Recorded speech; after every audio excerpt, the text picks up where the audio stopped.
நிகழ்ச்சிக்கு வந்துள்ள அனைவருக்கும் மாலை வணக்கம். உலக கண்ணீரெழுத்த வார விழாவினை அனுசரிக்க காரணம் என்ன? கண்ணீரெழுத்தத்தை பற்றிய விழிப்புணர்வு பெரும்பாலான மக்களிடையே இல்லை. இந்த நிலையை பற்றிய விழிப்புணர்வை மக்களிடையே ஏற்படுத்தவும் அவர்களை தகுந்த இடைவெளியில் கண் பரிசோதனைகளை மேற்கொள்ள ஒரு தூண்டுகோலாக இருக்கவும் உலக கண்ணீரெழுத்த வார விழா ஒவ்வொரு ஆண்டும் மார்ச் மாதம் 2வது வாரம் கடைபிடிக்கப்படுகின்றது. கண் பார்வை இழப்பை ஏற்படுத்துவதில் கண்ணீர் அழுத்தம் 2வது காரணமாகவும் மற்றும் நிரந்தர பார்வை இழப்பை ஏற்படுத்துவதில் கண்ணீர் அழுத்த நிலை முதல் காரணியாகவும் உலகமெங்கும் திகழ்கின்றது. இதற்கு இந்தியாவும் விதிவிலக்கல்ல. கண் நீரழுத்தத்தினால் பாதிக்கப்பட்ட மக்களில் 4ல் 1 பகுதியினர் நமது நாட்டிலே உள்ளனர். நமது இந்தியாவில் சுமார் 5 கோடி முதல் 6 கோடி பேர் கண்ணீரழுத்த நோயினால் பாதிக்கப்பட்டுள்ளனர். இதில் கிட்டத்தட்ட ஒரு 50 லட்சம் நபர்கள் முற்றிலும் கண் பார்வையற்றவர்கள். மேலும் நமது நாட்டில் கண்ணீரழுத்தம் உள்ள நபர்களில் 90% இந்த நோய் இருப்பதை அறியாமையிலோ அல்லது அதற்குரிய சிகிச்சையை பெறாமலோ தங்களது பார்வை திறனை சிறிது சிறிதாக இழந்து கொண்டிருக்கின்றனர்.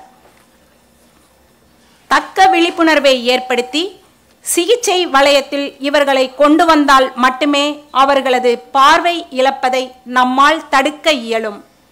தேவையற்ற பார்வை இழப்பை அறவே நீக்குதல் என்கின்ற எங்களது அரவிந்த் கண் மருத்துவமனையின் உயரிய நோக்கத்திற்கு இன்றைய நிகழ்வும் ஒரு வகையில் பங்களிக்கும் என்பதில் எங்களுக்கு ஐயமில்லை. கண்ணீரழுத்த வார விழாவினை முன்னிட்டு நடைபெறும் இன்றைய பட்டிமன்றத்திற்கு சிறப்பு விருந்தினர் மற்றும் நடுவர் பொறுப்பேற்று இருக்கும் பல்துறை வித்தகர் பேராசிரியர் திரு கு ஞான சம்பந்தம் ஐயா அவர்களை மதுரை அரவிந்த் கண் மருத்துவமனை சார்பாக வருக வருக என வரவேற்பதில் பெருமகிழ்ச்சி கொள்கின்றோம்.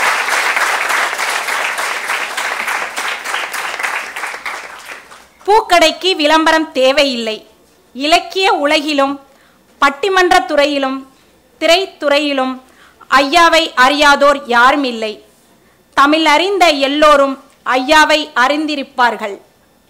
எழுத்தாளர் மற்றும் பட்டிமன்ற நடுவர், மதுரை நகைச்சுவை மன்ற தலைவராகவும் தமிழ்நாட்டின் 15 மாவட்டங்களில் நகைச்சுவை மன்றங்களின் நிறுவனராகவும் உள்ளார். சமீப காலங்களில் சின்னத்திரை, வெள்ளித்திரை என திரைத்துறையிலும் நடிகராக, எழுத்தாளராக திறம்பட செயல்பட்டு வருகின்றார். ஐயாவை போன்ற திறமையான பேச்சாளர்களும் நாடறிந்த நல்லவர்களும் எடுத்து சொல்லும் கருத்துக்கள் அநேகரை சென்று சேரும் என்பதில் எவ்வித ஐயமும் இல்லை. மீண்டும் முனைவர் கு ஞானசம்பந்தம் ஐயாவை வரவேற்று பட்டிமன்ற நிகழ்வினை தொடங்க வேண்டுகின்றேன். நன்றி, வணக்கம். அனைவருக்கும் வணக்கம். வணக்கம் சொல்லலாம். ஒன்றும் அங்கே வரைக்கும் கேட்குதுங்களா? அங்கே அந்த பக்கம் கேட்குதான்னு கேட்டேனே, அது கேட்குதுங்களா? சரி சரி. பேரன்பிற்கும் வணக்கத்திற்கும் மரியாதைக்கும் உரிய மதுரையினுடைய பெருமைகளில் ஒன்று நம்முடைய அரவிந்த் கண் மருத்துவமனை. மதுரைன்னு மட்டும் சொல்லக்கூடாது, தமிழ்நாட்டில் எங்கே போனாலும் சரி, ஏன் இந்தியாவிலேயே எங்கே போனாலும் சரி, பல்வேறு இடங்களில், பாண்டிச்சேரியிலையும் நான் பார்த்துருக்குறேன். பாண்டிச்சேரியில் தான் அரவிந்தர் இருந்தார், அது நமக்கு தெரியும். அப்படி தன்னுடைய செயல்பாடுகளால் இதை நிறுவிய பெருமகனார் டாக்டர் வெங்கடசாமி அவர்கள், அவருடைய குடும்பத்தார் இந்த மதுரைக்கு ஒரு புதிய ஒளியை பாய்ச்சி இருக்கிறார்கள் என்றே சொல்ல வேண்டும். அது வரைக்கும் நமக்கு நம்ம ஊரில் ஒரே ஒரு டாக்டர் எல்லாத்துக்குமா இருப்பார். அவர் தான் கண் டாக்டர், அவர் தான் பல் டாக்டர், அவர் தான் முதுகுவலிக்கும் பார்ப்பார். ஒன்றும் இல்லை டாக்டர், சும்மா பார்த்துட்டு போகலாம்னா சரின்ட்டுருவார். அப்படியெல்லாம் போய் பேசிகிட்டுலாம் இருப்போம். அப்புறம் கொஞ்ச நாள் ஆகத்தான் நமக்கு வந்து சில விழிப்புணர்வுகள் வந்து கண் டாக்டர்னா இவர், பல் டாக்டர்னா இவர் அப்படின்னு வரிசையாக நம்ம பார்க்க ஆரம்பித்தோம். அப்போ தான் எனக்கு தெரிஞ்சு, அதுலேயும் எங்கள் சேர்மன் ஐயா மறைந்த திருமிகு கண்ணன் அவர்கள் சொல்லுவாங்க, தன்னுடைய பணி ஓய்வுக்கு பிறகு இதை அவர்கள் தொடங்கினார்கள். சேர்மன் ஐயா அவர்கள் பணி ஓய்வுக்கு பிறகு, அது நம்ம பணி ஓய்வுனா என்னன்னு சொல்ல நினைக்கிறோம்னா, நம்ம ரிட்டையர்ட் ஆகிட்டோம், இனிமேல் நம்ம எதுவுமே செய்யக்கூடாது அப்படிங்கிற மாதிரி.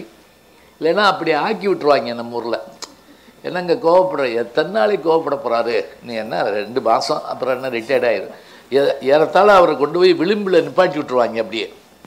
ஆனால் அதுக்கு பிறகு தான் இயங்க முடியுங்கிறத காமிச்சு ஒரு பெரிய விருட்சம் சொல்லக்கூடிய வடமொழியில் ஒரு ஆலமரம். இப்போ நான் கல்கத்தா போயிருந்தப்ப அங்கே ஒரு ஆலமரத்தை தான் பார்த்தேன். அது வந்து பிரிட்டிஷ்காரர்கள் இங்கே வருவதற்கு முன்பாக இருந்திருக்கக்கூடிய மரம். அது அவ்வளவு கிளைகள் அதில் இருக்குது. 300 ஆண்டு பழமைங்கிறாங்க அந்த மரத்தை. அதனுடைய இதே வந்து ஏறத்தாழ ஒரு 3 ஏக்கரில் இருக்குது. 3 ஏக்கரில் ஒரு மரம் விழுதுகளாக இருக்குது. அதில் அதுபோல் ஒரு பெரிய விருட்சத்தை உருவாக்கினார் நம்முடைய இந்த மருத்துவமனையுடைய சேர்மன் ஐயா அவர்களை நான் முதல்ல இருகைகர கூப்பி நல்ல முறையில் வணங்கி வாழ்த்தி, அவருடைய குடும்பத்தை சார்ந்த அத்தனை பேரையும் பாராட்டி, இன்றைக்கு அழகான ஒரு தலைப்பிலே பட்டிமன்ற நிகழ இருக்கிறது. உலக கண் நீர் அழுத்த வாரம். இந்த ஒரு வாரத்துக்காக இல்லை, அது அந்த டிராஃபிக்கில் ஒரு தடவை ஒருத்தர் இதை மீறி போயிருக்காரு. ஏன்பா அப்படி ரெட்டு இது போட்டிருக்கப்போ வந்தேன்னு கேட்டாராம் போலீஸ். அதான் அந்த போக்குவரத்து வாரம் தான் முடிஞ்சிருச்சுல அப்படின்னு இருக்காரு அவர். அதாவது அந்த வாரம் தான் அதை கொண்டாடணும் அப்படின்னு இல்லாமல் எப்போதும் இதை நம்ம நினைவில் வச்சுக்கிறதுக்காகத்தான் இந்த வாரம். மார்ச் 10லேருந்து மார்ச் 16 வரைக்கும் மட்டும் கொண்டாடிட்டு விட்டுறக்கூடாது. இது நம்ம எப்போதும் நினைவில் வைத்துக்கொள்ள வேண்டும் என்பதற்காகத்தான். இதை ஒரு கருத்தரங்கமாக பேச்சாக கூட பண்ணியிருக்கலாம். ஆனால் இன்றைக்கி வந்து ரொம்ப எல்லா இடத்துலையும் புகழ்பெற்றது எதுன்னு கேட்டிங்கன்னா பட்டிமன்றம் தான். பட்டிமன்றம் இல்லாத இடமே கிடையாது. என் நண்பர் தங்கமூர்த்திங்கிறவர் ஒரு இதில் எழுதினார். அவர் நல்ல கவிஞர். பட்டிமன்றம் முடித்து விட்டு வீட்டுக்கு வந்தேன், இது கவிதை, ஒன்றும் பயப்படாதீங்க. பட்டிமன்றம் முடித்து விட்டு வீட்டுக்கு வந்தேன், வழக்காடு மன்றம் அப்படின்னு முடிச்சிட்டாரு. அவ்வளோதான். எங்கே போனீங்க, எங்கே பதிக்க, எங்கே அந்த அம்மா எல்லா கேள்வியும் கேட்பாங்க இல்லையா, அதுக்காக பட்டிமன்றம் முடித்து விட்டு வீட்டுக்குள் வந்தேன், வழக்காடு மன்றம் அப்படிங்கிறார். இப்போ பாருங்கள், இந்த 2 சொல்லு, வழக்காடு மன்றம் பட்டிமன்றம், ரெண்டுமே மதுரையோடையும் தொடர்புடையது. ஏன்னா இங்கே தான் சிவபெருமானோட வாதாடின நக்கீரர் இந்த ஊர்க்காரர் தான். யாராக இருந்தாலும் நாங்கள் விடுவோமா அப்படின்னு சொல்லிட்டு, அதுவும் கண் சம்மந்தப்பட்ட விஷயந்தான். நீ 3 கண்ணு வச்சுருந்தாப்புல நீ பெரிய ஆளா அப்படின்னு சொல்லிட்டு அதை ஒருத்தர் ரொம்ப கேலியாக பாடின சிவபெருமானை பார்த்து, நீ ஒன்றும் 3 கண்ணு கிடையாது, நீ 1.5 கண்ணு தான். ஏன்னா நீ அந்த அம்மாவுக்கு 50-50 கொடுத்துட்டே இல்லை, அப்போ 3ல் பாதி உனக்கு 1.5 தானே அப்படின்னு சொல்லி. ஆமாம், சிரிப்பு வந்தால் சிரிச்சிருங்க, சும்மா உட்காந்துருக்கக்கூடாது. அப்புறம் போய் சிரிச்சுக்கலாம் அப்படின்லாம் நினைக்கக்கூடாது. அதனால் நான் பேசிக்கிட்டே வர்றப்ப என் கூடவே வந்தால் தான் சிரிக்க முடியும். அதையும் சொல்லியிருந்தேன். கூட வேணா நான் வீட்டுக்கு போகிறப்ப இல்லை, பேசுகிறப்ப அது அப்படியே வாங்கிட்டா தான் முடியும். அதனால் நக்கீரர் சிவபெருமானோட வாதாடினார், அதை நம்ம பார்க்குறோம். அதே போல் கண்ணகி வழக்குரைத்ததும் இங்கே தான், மதுரையில் வந்து புகார் நகரத்தில் பிறந்த அந்த பெண்மணி இங்கே வந்து நேரடியாக ராஜாட்டியே போய் தேரா மன்னா செப்புவதுடையன்னு பேசினாங்கிற விஷயத்தை பார்க்குறோம். அதனால் மதுரையில் வழக்காடு மன்றம் பட்டிமன்றம்ங்கிறதுலாம் இங்கே எப்போதும் ஒரு 2000 வருஷ பாரம்பரியமிக்க ஒரு இடம் இது. இங்கே இந்த செய்திகளை எல்லாம் சொல்லுவதற்காக எங்களை எல்லாம் அழைச்சி பெருமை சேர்த்திருக்கின்ற நம்முடைய வணக்கத்துக்குரிய சேர்மன் ஐயா திருமிகு டாக்டர் ரவீந்திரன் ஐயா அவர்களுக்கு எங்களுடைய அன்பான பாராட்டை மகிழ்வோடு தெரிவித்துக் கொள்கிறோம். அதே போல் சீஃப் மெடிக்கல் ஆஃபீஸர் வணக்கத்துக்குரிய ஐயா டாக்டர் கிம் அவர்கள்,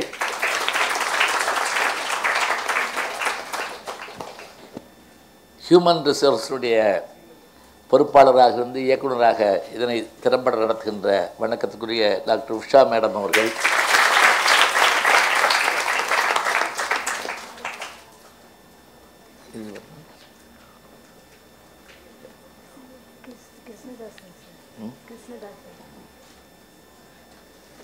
வணக்கத்துக்குரிய டாக்டர் கிருஷ்ணதாஸ் அவர்கள்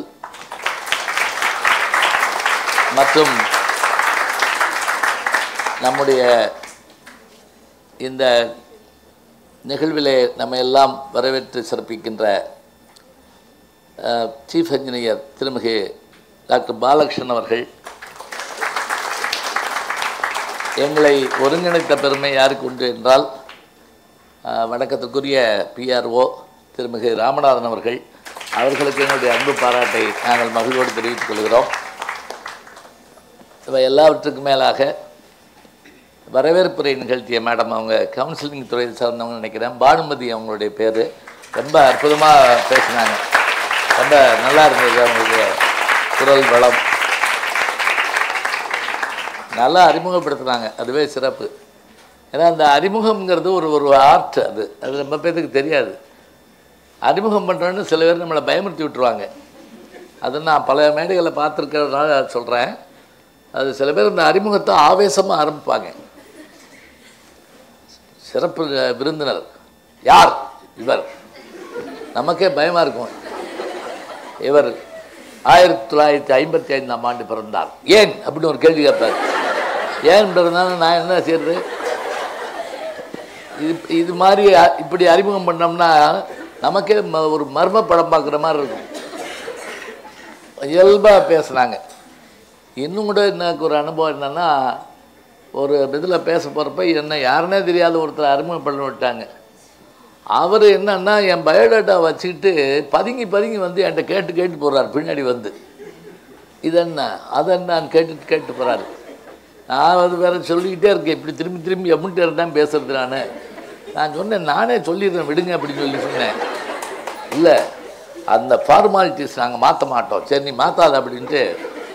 அதில் என்னை பற்றி என்னுடைய பயோடேட்டாவில் பார்த்திங்கன்னா, எங்கள் பேராசிரியர் தோ பரமசிவன் அவர்கள் இவர் ஒரு மின் ஊடக கண்டுபிடிப்பாளர் அப்படின்னு போட்டிருக்கோம்.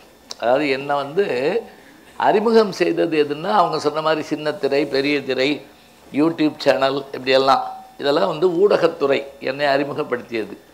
இவர் ஒரு மின் ஊடக கண்டுபிடிப்பு அப்படின்னு அதில் போட்டிருக்கோம். அவர் பதுங்கி வந்து என்கிட்ட மின் ஊடக கண்டுபிடிப்புன்னு போட்டிருக்கு, நீங்கள் என்ன கண்டுபிடிச்சிங்க?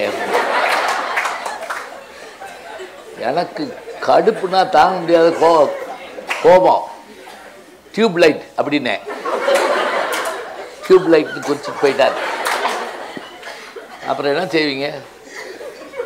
இது இயல்பாக நடக்கும். அது மாதிரி இன்னும் சில பேருக்கு நம்மளை கொஞ்சம் புரியும், யாருன்னு தெரியாது. ஏன்னா அந்தந்த இடத்துல பார்த்தா தான் நமக்கு ஞாபகத்துக்கு வரும். எனக்கு போஸ்ட்மேனை வெயிட்டியில் பார்த்தாலே அடையாளம் தெரியாது. ஏன்னா அவர் எப்போயும் போன யூனிஃபார்மில் வந்தால் தான் உண்டு. நான் ஒரு தடவை ஒரு ஹோட்டலில் சாப்பிட்டுருக்கப்ப ஒரு கணவன் மனைவி வந்தாங்க, கையில் குழந்தை. அவர் எப்போயும் போல் குழந்தைய தூக்கிட்டு போயிட்டு இருந்தார் பேசாமல். இந்த அம்மா அவர் எப்படி இடிச்சு அப்படின்னு என்னை காமிச்சிச்சு. சரின்னு போயிட்டார். போனவர்கிட்ட என்னமோ சொல்லிச்சு. அப்புறம் திருப்பி அவர் வந்து என்கிட்ட, நான் ஆர்டர் பண்ணிட்டு உட்காந்துருக்கேன், வேற ஒன்றும் செய்யலை. உங்கள் பேச்சு தான் எனக்கு உயிர், உங்களை நான் மறக்கவே மாட்டேன், உங்கள் கருத்துக்கள் என்னுடைய இருக்கிட்ட என்ன அப்படின்னு கேட்டேன். நீங்கள் சுகி சிவன் தானே அப்படின்னு கேட்டார். அதுக்குள்ளே அந்த அம்மா இப்படி அடிச்சுட்டு இங்கே வா அப்படிங்கிற மாதிரி கூப்பிடுச்சு. எடுத்துகிட்டு ஓடுனார். திருப்பி என்னமோ சொல்லிச்சு. உடனே திரும்ப ஓடி வந்து, சார் மன்னிக்கணும், ரொம்ப மன்னிக்கணும், நான் வந்து உங்களை போய் சுகிச்சுவோம்னு சொல்லிட்டேன், நீங்கள் சாலமன் பாப்பையா தானே அப்படின்னு. நான் உன்கிட்ட என்னமோ அதை கேட்டேனா யார், நான் ஏதோ ஒரு வடையை சாப்பிட்டு காப்பியை சாப்பிட்லான்னு உட்காந்துருந்தேன், இதுக்கு எதுக்கு இந்த பாடு அப்படின்னு சொல்லி. அது எவ்வளோ பெரிய விஷயம் தெரியுங்களா. நல்ல ஒரு அரங்கம். முக்கியமாக அந்த அரங்கத்தை பொறுத்த மட்டும் என்ன அப்படின்னிங்கன்னா, இந்த மாதிரி குளிரூட்டப்பட்ட அரங்கமாக நல்ல ஒலிபெருக்கி, முக்கியமாக எந்த விழாவாக இருந்தாலும் வச்சுக்கோங்க, அரங்கமும் ஒலிபெருக்கியும் சிறப்பாக இருந்தால் தான் ஜெயிக்க முடியும். இதில் மாற்றமே கிடையாது. அப்புறம் தான் பேச்சாளர்கள்லாம். நான் ஒரு கூட்டத்தில் பேசிக்கிட்டே இருக்கேன், கேட்கலைங்கிறாங்க பின்னாடி இருந்து. அப்புறம் அந்த இவரை கூப்பிட்டு நான் சரி பண்ணுங்க அப்படின்னு சொன்னேன். அவர் போய் என்னமோ செஞ்சுட்டு வந்துட்டு என்கிட்ட சொல்லிட்டு போகிறாரு, எல்லாம் சரியாக தான் இருக்குது, ஸ்பீக்கர் லூஸு அப்படின்ட்டு போனார். ரொம்ப பேருக்கு புரியல என்ன சொன்னேன் தெரியுதா. அவர் என்ன சொன்னார் தெரியுதா, ஸ்பீக்கர் லூஸுன்னா அது மட்டும் இல்லை, ஸ்லேடை தமிழில் சொல்லுவோம்ல, அதை ஏன் என்கிட்ட சொன்னாருன்னு நான் யோசிச்சுட்டு இருந்தேன், ஸ்பீக்கர் லூஸுன்னு. அதனால் இதெல்லாம் ரொம்ப அருமையாக அமைஞ்சிருக்குது. நல்ல பேச்சாளர்களாக இங்கே வந்திருக்கிறாங்க. இன்றைக்கி தலைப்பு என்ன அப்படின்னா, கண் நீர் அழுத்தத்தால் ஏற்படும் பார்வை இழப்பு எதனால் அப்படின்னு ஒரு கேள்வி. எதாக இருந்தாலும் பட்டிமன்றம்னா அப்படின்னா 2 கேள்வி இருந்தால் தான் அதுக்கு ஏற்றபடியாக பேச முடியும். அதில் அலட்சியத்தின் காரணமாகத்தான் அது ஏற்படுகிறதுன்னு பேச ஒரு அணியினர். அதே போல் இல்லை அதெல்லாம் ஒன்றும் இல்லை, அவனுக்கு அது என்னன்னே தெரியாது, அது ஒரு அறியாமை, அந்த இக்னோரன்ஸ்ன்னு சொல்லக்கூடிய அறியாமை தான் பாவம், அதுதான் காரணம். 2 பேர் அணியில் பேச வந்திருக்கிறாங்க.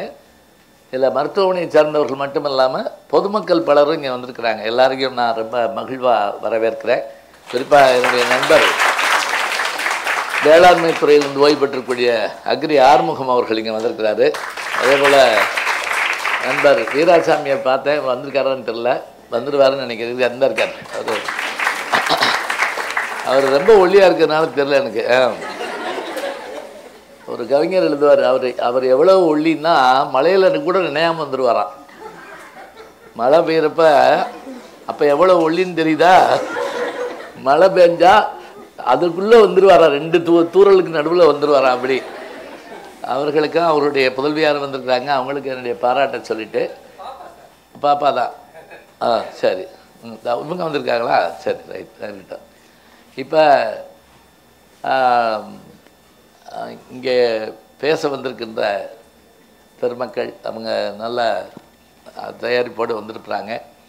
இந்த கண்ணோட இதை சொல்கிற போது என்ன அப்படின்னு பார்த்தீங்கன்னா, இது நம்ம அடிக்கடி வர்ணிக்கிறப்பல என் கண்ணே அப்படி தான் சொல்லுவோம். ரொம்ப முக்கியமான உறுப்புங்கிறதுக்காக நம்ம வேறு உறுப்பெல்லாம் சொல்லுவோமா, இதயம் வரைக்கும் வந்திருக்கோம். நீ என் அருமை கிட்னியே, நீ என்னுடைய நுரையீரலே, என்னை கலங்க வைக்காத கல்லீரலே அப்படின்னு சொல்லி அப்படிலாம் பேச மாட்டோம். இதனால் அது அனாட்டமியில் போய் பேச வேண்டிய பேச்சை பேசிகிட்டு இருக்கோம்னு ஆகி போகும். அதனால் அப்படி சொல்ல முடியாது. இந்த கண்ணுங்கிறது வந்து எல்லோரும் பயன்படுத்துறது. அதுவும் கவிஞர்களுக்கு கிடச்சுன்னு வச்சுக்கோங்க, கண்ணை உண்டு இல்லைன்னு ஆக்கி விட்ருவாங்க. கண்ணே மணியே முத்தே அப்படிங்கிறதெல்லாம் சொல்லுவோம். இந்த கண்ணுக்கு ஒரு சிறப்பு என்னென்னா, இந்த உடம்புல எங்கே அடிபட்டாலும் அந்த துன்பத்தை வந்து நமக்கு உலகுக்கு உணர்த்துவது கண்ணு தான். அதுதான் ஒரு ஆச்சரியம். அது மட்டும் இல்லை, உடம்புல எங்கே அணிகலன்கள் போட்டாலும் அதை பார்த்து மகிழ்றது இந்த கண்ணு தான். இந்த மோதிரம் போட்டுதான் சரி, பிரேஸ்லெட் போட்டுதான் சரி, வாட்ச்னாலும் சரி, உடம்பெல்லாம் அணிகலன் அணிஞ்சிருந்தா அந்த உடம்பெல்லாம் அணிகலனை பார்த்து மகிழ்றது இந்த கண்ணு மூலம்தான். அது மாதிரி எங்கே அடிபட்டாலும் அதில் அந்த துன்பத்தை உடனே வெளிக்காட்டுறது இந்த கண்ணு தான். அதுதான் இந்த சாதாரணது இல்லை, இந்த கண்ணுக்கு இவ்வளோ முக்கியத்துவம். அது மட்டும் இல்லை, நீங்கள் ராஜாஜி மருத்துவமனையில் பழைய பில்டிங்கில் பார்த்தீங்கன்னா இந்த கண் நோய் சிகிச்சை பிரிவில் கண்ணப்ப நாயனாருடைய படம் இருக்கும். அந்த சிவபெருமானுக்கே கண்ணை கொடுத்த ஒரு வேடருடைய கதை அது. அப்படி அந்த கண்ணப்ப நாயனாருடைய படம் போட்டு கீழே the first eye donor of the world அப்படின்னு போட்டிருப்பாங்க. முதலில் கண்தானம் செய்தவர் நம்முடைய தமிழர் அப்படிங்கிற ஒரு பெருமையோடு அதில் சொல்லப்பட்டிருக்கும். இப்போ இந்த கண்ணில் ஏற்படக்கூடிய எத்தனையோ நோய்கள் அதில் நமக்கு தெரியும். எனக்கு தெரிஞ்ச வரைக்கும் கேட்ராக்ட் தான் நான் பெருசாக நினச்சிக்கிட்டு இருப்பேன். அது இந்த இதில் ஏற்படக்கூடியது. அப்புறம் அது முன்னெல்லாம் அந்த ஆப்ரேஷன் நம்ம பார்த்திங்கன்னா எங்கள் அப்பாவுக்கெல்லாம் பண்ணுறப்ப அது இந்த கடற்கொள்ளக்காரக்கார மாதிரி இப்படி ஒரு திரையை போட்டு ஒரு மாதம் அவங்கள பார்த்தாலே நமக்கு பயமாக இருக்கும். சின்ன பிள்ளைகள்லாம் அலறிடும். அப்படியே இந்த ஸ்க்ரீன் போட்டு விட்டுருப்பாங்க. அதில் சில பேர் எடுத்து படம் பார்த்துக்கிட்டு இருப்பாங்க. அது வேறு. ஆனால் இப்போல்லாம் அப்படி இல்லை. இப்போ சிம்பிள். உள்ளே போகிறாங்க, வெளியே வர்றாங்க, அப்படியே அவர் படத்துக்கு போயிடுறாரு. ஒன்று அப்போ பண்ணலான்ட்டாங்க. இப்போ அந்த அளவுக்கு வந்துடுச்சு. நீங்கள் அடுத்து இன்னொன்று இருக்குது, ஆர்டிஃபிஷியல் இன்டெலிஜென்ஸுங்கிறாங்க. அது அநேகமாக வீட்டுக்கே வந்து பண்ணி விட்டுரும்னு நினைக்கிறேன். உனக்கா உங்கள் அப்பாவுக்கா அப்படின்னு கேட்டு அது பண்ணிட்டு போயிடும் அது பாட்டுக்க. இது உண்டு. இதுக்கு இப்போ அதுக்கு மேலே தான் அடுத்ததாக இப்போ நம்ம பார்க்க போகிற இந்த கண் நீர் அழுத்தம், இந்த உடம்புல இருக்கக்கூடிய ப்ரெஷர். அது என்ன அப்படின்னா, இந்த உடம்புல ப்ரெஷர்னு சொல்லக்கூடிய இந்த அழுத்தம், இரத்த அழுத்தம், அதே போல் சுகர், அதாவது சர்க்கரை வியாதி, அப்புறம் கொலஸ்ட்ரால், 3. இன்றைக்கி நம்ம மருத்துவத்தில் இது ரொம்ப முக்கியமாக சொல்கிறோம். திருவள்ளுவர் ரொம்ப எளிமையாக சொல்லியிருப்பார். மிகினும் குறையினும் நோய் செய்யும் அப்படிம்பார். எனக்கு தெரிஞ்சு இந்த 3 தான் சொன்னார், இடமும் தெரில. நூலோர் வழிமுதலாய் சொல்லிய 3ல் இது 3 என்ன அப்படின்னா, அவர் சொல்கிறது மிகினும் குறையணும், கூடவும் கூடாது குறையவும் கூடாது. இப்போ ரத்த அழுத்தத்தை பொறுத்த மட்டும் 80, 120 அப்படிமோ. இதே மாதிரி ஒவ்வொன்றுக்கு இருக்குது. அது மாதிரி கண்ணுக்கு இருக்குது. அது ஏற்பட்டால் அதில் ஏற்படக்கூடிய சிரமங்கள் என்னென்ன அப்படிங்கிறத பார்த்து அது தெரிஞ்சுக்கிறணும், கண்டுபிடிக்கணும். அதை பற்றி தான் இன்றைக்கி பேச வந்திருக்கிறாங்க. இதில் பேச வந்திருக்கவங்கள நான் முதல்ல அறிமுகம் பண்ணுறேன். எந்திரிச்சு வணக்கம் சொல்லிட்டு உட்காருங்க. கடகடன்னு பேசிடக்கூடாது. ஏன்னா ஒரு 2-3 நாளாக மனப்பாடம் பண்ணி வச்சுருக்கிறதுனால இப்போ அருள் ரமீலான்னு சொன்ன உடனே எந்திரிச்சு பெரியவர்களே தாய்மான்னு சொல்லக்கூடாது. இருங்க, அங்கே போய் தான் பேசணும். இதில் கண்ணீர் அழுத்தத்தால் ஏற்படும் பார்வை இழப்பு அலட்சியத்தாளா அறியாமையாளான்னு கேட்டு, அறியாமைன்னு பேசுவதற்கு 3 பேர், அதே போல் அலட்சியம் அதுக்கும் ஒரு 3 பேர் தான். அறியாமையன்னு பேச வந்திருக்கிறவங்க முதல்ல அமர்ந்திருக்கக்கூடிய அருள் ரமீலா அவர்கள். கைதட்டணும் நீங்கள்.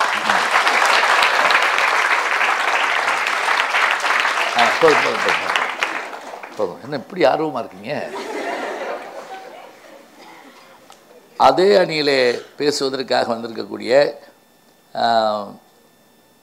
பூலாம்பால் அவர்கள் எங்கே இருக்காங்க? இங்கே இருக்க. என்ன வாங்க. அவங்க என்னைய பார்க்கணும், அவங்கள பார்க்க யாரும் வல்லையாக்கணும்னு வச்சுக்கோங்க. அதே அணியிலே பேச இருப்பவர்கள் அவங்க தான். நீங்கள் ஃபஸ்ட் இயர் படிக்கிறீங்களா? சரி. முத்துலட்சுமி அவர்கள் வணக்கம். இந்த 3 பேரும் அறியாமை அணி. நீங்கள் அறியாமை இல்லை, இந்த தலைப்பு அதுக்காக. அலட்சிய அணி இந்த 3 பேரும். எங்களுக்கு அதை பற்றியெல்லாம் ஒன்றும் கவலையே கிடையாது அப்படின்னு சொல்கிறதுக்காக. அதில் லலிதா அவர்கள், லலிதா, அதே போல் லட்சுமி அவர்கள். இங்கே முத்துலட்சுமி, அங்கே லட்சுமி. 3வதாக பரமேஸ்வரி அவர்கள். இந்த 3 பேர் இவங்க தான் பேச இருக்கிறாங்க. எவ்வளவு நேரம் பேசணும் அப்படின்னா அதுக்கு ஏற்றபடியாக நீங்கள் ஒரு 4லேருந்து 5 நிமிஷம் பேசினாலும் சரிதான், கூட பேசினாலும் பரவாயில்ல. அது நேரத்தை பார்த்துக்கலாம். எதுக்கு நேரம் சொல்கிறோம் அப்படின்னா, நான் ஒரு சின்ன கிராமத்தில் போய் பேச போயிருந்தப்போ அங்கே இருக்கிற அந்த பஞ்சாயத்து போர்டு பிரசிடெண்ட்டை கேட்டேன், ஐயா எம்பிட்டு நேரம் பேசணும் அப்படின்னு கேட்டேன். அவர் ஒடியாந்து என் கையை பிடிச்சி கண்ணீர் விட்டு, இது உங்கள் ஊரியா, நீங்கள் என்ன இப்படி கேட்குறீங்க, எம்பிட்டு நேரம் வேணாலும் நீங்கள் பேசுங்க, நாங்கள் போயிடுவோம் அப்படின்னாரு. எங்களுக்கு வேலை இருக்குல்லன்னாரு. அப்புறம் நான் தான் வேலையை தவிர ஊர் ஊராக போய் பேசிக்கிட்டு இருக்கேன். அதனால் அவங்க நேரம் கொடுத்துருக்குது. அணித்தலைவர்கள் தொடங்கி எல்லாம் 4லேருந்து 5 நிமிஷம் வரைக்கும் பேசுவாங்க. பேச வேண்டியது அவர்கள் கடமை. நேரத்தை பார்த்து மணி அடிக்க வேண்டியது என்னுடைய கடமை. உங்கள் கடமை என்ன? கை தட்டலாம், சிரிப்பு வந்தால் சிரிக்கலாம், எந்திரிச்சு போகணும்னு நினச்சா கூட கவலை இல்லை. ஒரு 2 பேராக போங்க. ஆனால் எல்லா கதவையும் பிடிச்சா வச்சுருக்காங்க, வெளியே பூட்டிருக்காங்களா? இல்லை. சரி. அப்படியே போகணும்னாலும் நான் ஒரு எளிமையான வழி சொல்லித்தர்றேன். ஆனால் இப்போ அவங்க ஆஃப் பண்ண சொல்லிட்டாங்க, அது வேறு யோசனையாக இருக்குது. இல்லைன்னா அப்படி வைப்ரேஷன் பார்த்தோன்னே அப்படியா அப்படின்ட்டு கூட கிளம்பலாம். அதான் சும்மா கேளுங்க. இங்கே சாப்பிட்ட உணவு இங்கே போனால் 3 மணி நேரங்க. ஆனால் இங்கே கேட்குற செய்தி நம்ம மனசுக்குள்ளேயோ நம்முடைய அறிவுக்குள்ளேயோ போனால் அது வாழ்நாளெல்லாம் மறக்கக்கூடாது. செல்வத்துள் செல்வம், அருமை.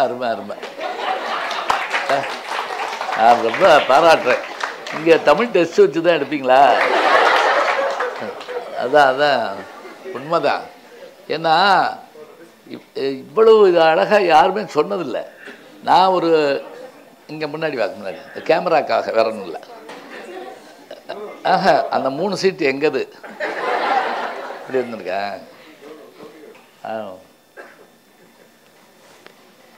அதோடு மட்டும் இல்லை, அது எதுக்காக சொல்கிறோம்னா, திருக்குறள் சொல்கிற போது சந்தோஷமாக இருக்கும். செல்வத்துள் செல்வம், செவிச்செல்வம் அச்செல்வம், செல்வத்துள் எல்லாம் தலை. ஒரு கிராமத்துலேயே நான் இதே மாதிரி செல்வத்துள் செல்வம்னு நிறுத்தி கூட்டத்தை பார்த்து இப்படி கேட்டேன். இப்போ கேட்ட மாதிரி ஒரு அம்மா எழுந்திரிச்சு திருமதி செல்வம் அப்படின்னு சொல்லிச்சு.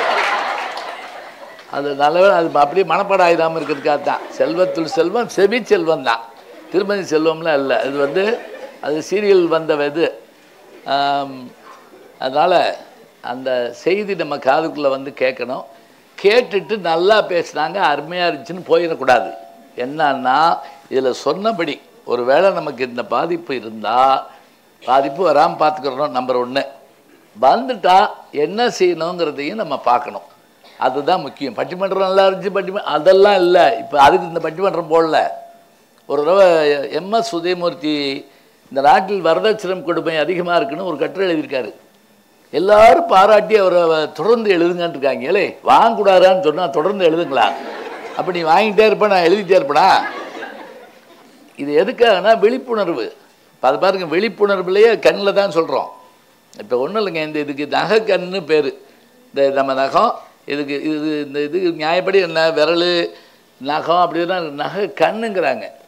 ஏன் நகை கண் தெரியுங்களா? மின்சாரம் தடவை ஏற்பட்டுச்சுன்னு வைங்களேன், இருட்டில் உட்காந்துருக்கு அப்படின்னா இப்போ என்ன டக்குன்னு செல்லில் லைட்டு போட்டுப்படுறோம்.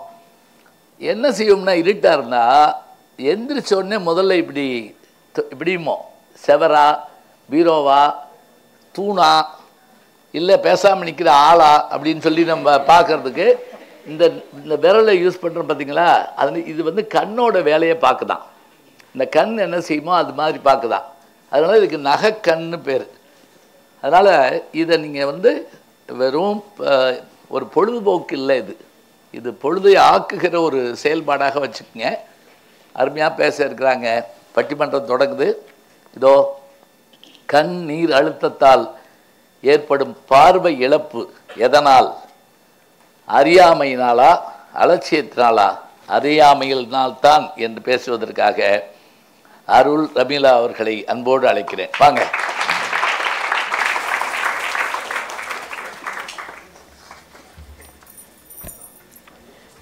சங்க காலத்திலிருந்தே புகழ் பெற்றிருக்கும் மீனாட்சி அம்மன் கோவில் இருக்கும் மதுரையில், மதுரைக்கு மட்டுமல்ல, தென் தமிழகத்திற்கு மட்டுமல்ல, ஏன் இந்தியாவிற்கு மட்டுமல்ல, உலகம் முழுவதும் தேவையற்ற பார்வை இழப்பை அறவே நீக்க மதுரையின் வைகை கரையில் கம்பீரமாக அமைந்திருக்கும் எங்களது அரவிந்த் கண் மருத்துவமனையில் பணியாற்றுவதையே எனது பெருமையாக எண்ணி, முத்தான வார்த்தைகளால் என்னை மூழ்கடிக்கும் முத்தமிழே, என் சிந்தையை அலங்கரிக்கும் செந்தமிழே, உன்னை வணங்கி சிறப்பு விருந்தினராக வந்திருக்கும் பேராசிரியர் நடுவர் திரு ஞானசம்பந்தன் ஐயா அவர்களுக்கும், நான் பேசுவதை கேட்க ஆவலோடும் அமைதியோடும் அமர்ந்திருக்கும் உங்கள் அனைவருக்கும் என் மகிழ்ச்சியுடன் கூடிய மாலை வணக்கத்தை உரித்தாக்குகிறேன்.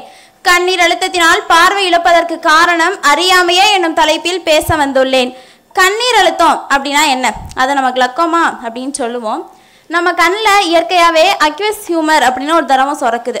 அந்த திரவம் போகிற பாதையில் அடைப்போ அல்லது அந்த பார்வை குறுகலாவோ இருக்கும்போது அந்த திரவம் அப்படியே கண்ணுக்குள்ளே தேங்கிடுது. அந்த திரவம் கண்ணில் தேங்குறதுனால கண்ணில் இருந்து மூளைக்கு போகக்கூடிய அந்த பார்வை நரம்புகளில் பாதிப்பு ஏற்படுது. இந்த பாதிப்பு ஏற்படுறதுனால நம்ம பார்க்கும்போது பக்கவாட்டு பார்வையில் தான் குறைபாடு இருக்குது. பக்கவாட்டு பார்வை அப்படின்னா தெளிவாக சொல்லணும்னா நம்ம அப்படி நேராக ஒரு பொருளை பார்க்கும்போது இந்த அளவுக்கு நமக்கு சுற்றி இருக்க எல்லாமே தெரியும். ஆனால் இந்த கண்ணீரழுத்த நோயால் பாதிக்கப்பட்டவங்களுக்கு இந்த அளவு ஒரு குறிப்பிட்ட அளவு பார்வை மட்டும்தான் இருக்கும். இதை தான் நம்ம கண்ணீரழுத்தம் அப்படின்னு சொல்கிறோம். இந்த கண்ணீரழுத்தம் அப்படிங்கிறது கேட்காமலே வருங்கய்யா. இந்த கண்ணீரழுத்தம் எப்போ வரும், எப்படி வரும், யாருக்கெல்லாம் வரும்னு தெரியாது. ஆனா வரணும்னு நினைச்சா கட்டாயம் வரும். வந்தாலும் சூப்பர் ஸ்டார் மாதிரி சொல்றீங்க. வந்தாலும் ஏன்னு கேட்க முடியாது, வராமலும் தடுக்க முடியாது. தொடர் பரிசோதனை செஞ்சோம் அப்படின்னா இருக்க பார்வையை தக்க வச்சுக்கலாம். ஐயா இப்படிதான் எங்க ஹாஸ்பிட்டலுக்கு ஒரு பேஷண்ட் வந்தாங்க. அவங்க எப்பவுமே கடந்த ஒரு வருஷமா கரெக்டா கொடுத்த டேட்டுக்கு கொடுத்தபடி மருந்து போட்டு வருவாங்க. அப்போ நான் கேட்டேன், எப்பவும் நீங்கள் மட்டும் தான் வரீங்களே, கூட யாரும் வரமாட்டாங்களா அப்படின்னு. அப்போ அவர் சொன்னாருங்க, ஐயா இல்லைம்மா எப்போவுமே எங்கள் அண்ணன் கூட்டிகிட்டு வருவார், கீழே வண்டியை நிப்பாட்டிட்டு அவர் பார்க்கிங்கில் இருப்பார், நான் மட்டும் தான் செக்கப் வருவேன் அப்படின்னு. அவருக்கு எனக்காவது கண்ணு செக் பண்ணி பார்த்துருக்கீங்களா அப்படின்னு சொல்லி கேட்டப்ப அவர் சொல்கிறாரு, ஏமா எனக்கு தான் கண்ணு சரியாலன்னு வந்தே, நீ எதுக்குமா எங்கள் அண்ணனை பிடிச்சி இழுக்கிற அப்படின்னு சொல்லி. பார்த்தீங்களா, வாயை வச்சு சும்மா இருக்க மாட்டியாம்பாங்க சில பேர். அவர் நல்ல மனுஷன். அவருக்கு போயிட்டு இந்த சில சமயத்தில் ஏதாவது சொல்லி ஒருத்தர் கேட்டிருக்காரு, எனக்கு ஜாண்டிஸ் வந்துச்சு உங்களுக்கு வந்துச்சான்னு கேட்டிருக்காரு. எனக்கு எதுக்கு வருது, நான் எவன் திங்கிற சோத்துலையும் மண்ணள்ளி போட்டேனா, எவன் குடும்பத்தையும் கெடுத்தனா, இப்போ இதெல்லாம் செஞ்சதுனாலே அவருக்கு ஜாண்டிஸ் வந்துச்சு. ஏதாவது ஒன்று கேட்டால் என்னமாவது ஒன்று சொல்லி விட்டுருவாங்க. அப்போ நான் கேட்டேன், இல்லைங்கய்யா இந்த கண்ணீரழுத்தம் அப்படிங்கிறது ஒரு பரம்பரையாக வரக்கூடிய வியாதி, அதனால தான் அவங்க அண்ணனையும் கேட்டேன், அவருக்கு ஒரு தடவை கண் செக் பண்ணி பார்ப்போம் அப்படின்னு சொல்லி இந்த நோயோட தன்மை எல்லாத்தையும் எடுத்து கூறி அவங்க அண்ணனுக்கும் கண்ணை செக் பண்ணி பார்த்தோம். பார்த்ததுல தம்பியோட கண் கண்டிஷனை விட அண்ணனோட கண் கண்டிஷன் ரொம்பவே மோசமாக இருந்திருக்குங்க ஐயா. அம்மா அவர் அண்ணன் இல்லையா, அவருக்கு ஒரு பங்கு கூட இருக்கணும். அவர் தம்பியா இருந்திருந்தா கம்மியா இருந்திருக்கும். இதுக்கெல்லாம் காரணம் என்னங்க நடுவரையா, எல்லாத்துக்கும் அறியாமை மட்டும்தான் காரணம். உங்களை தான் சொல்றாங்க, அறியாமை தான் காரணம். முதல்ல வந்து பார்த்துருக்க வேண்டியதானே. கண்ணீரழுத்தம் அப்படிங்கிறது பரம்பரையா வரும். எங்க வீட்டில் ஒரு ஆளுக்கு இருக்குன்னா அது எல்லாருக்கும் வரும் அப்படிங்கிறத அவங்களுக்கு தெரியல.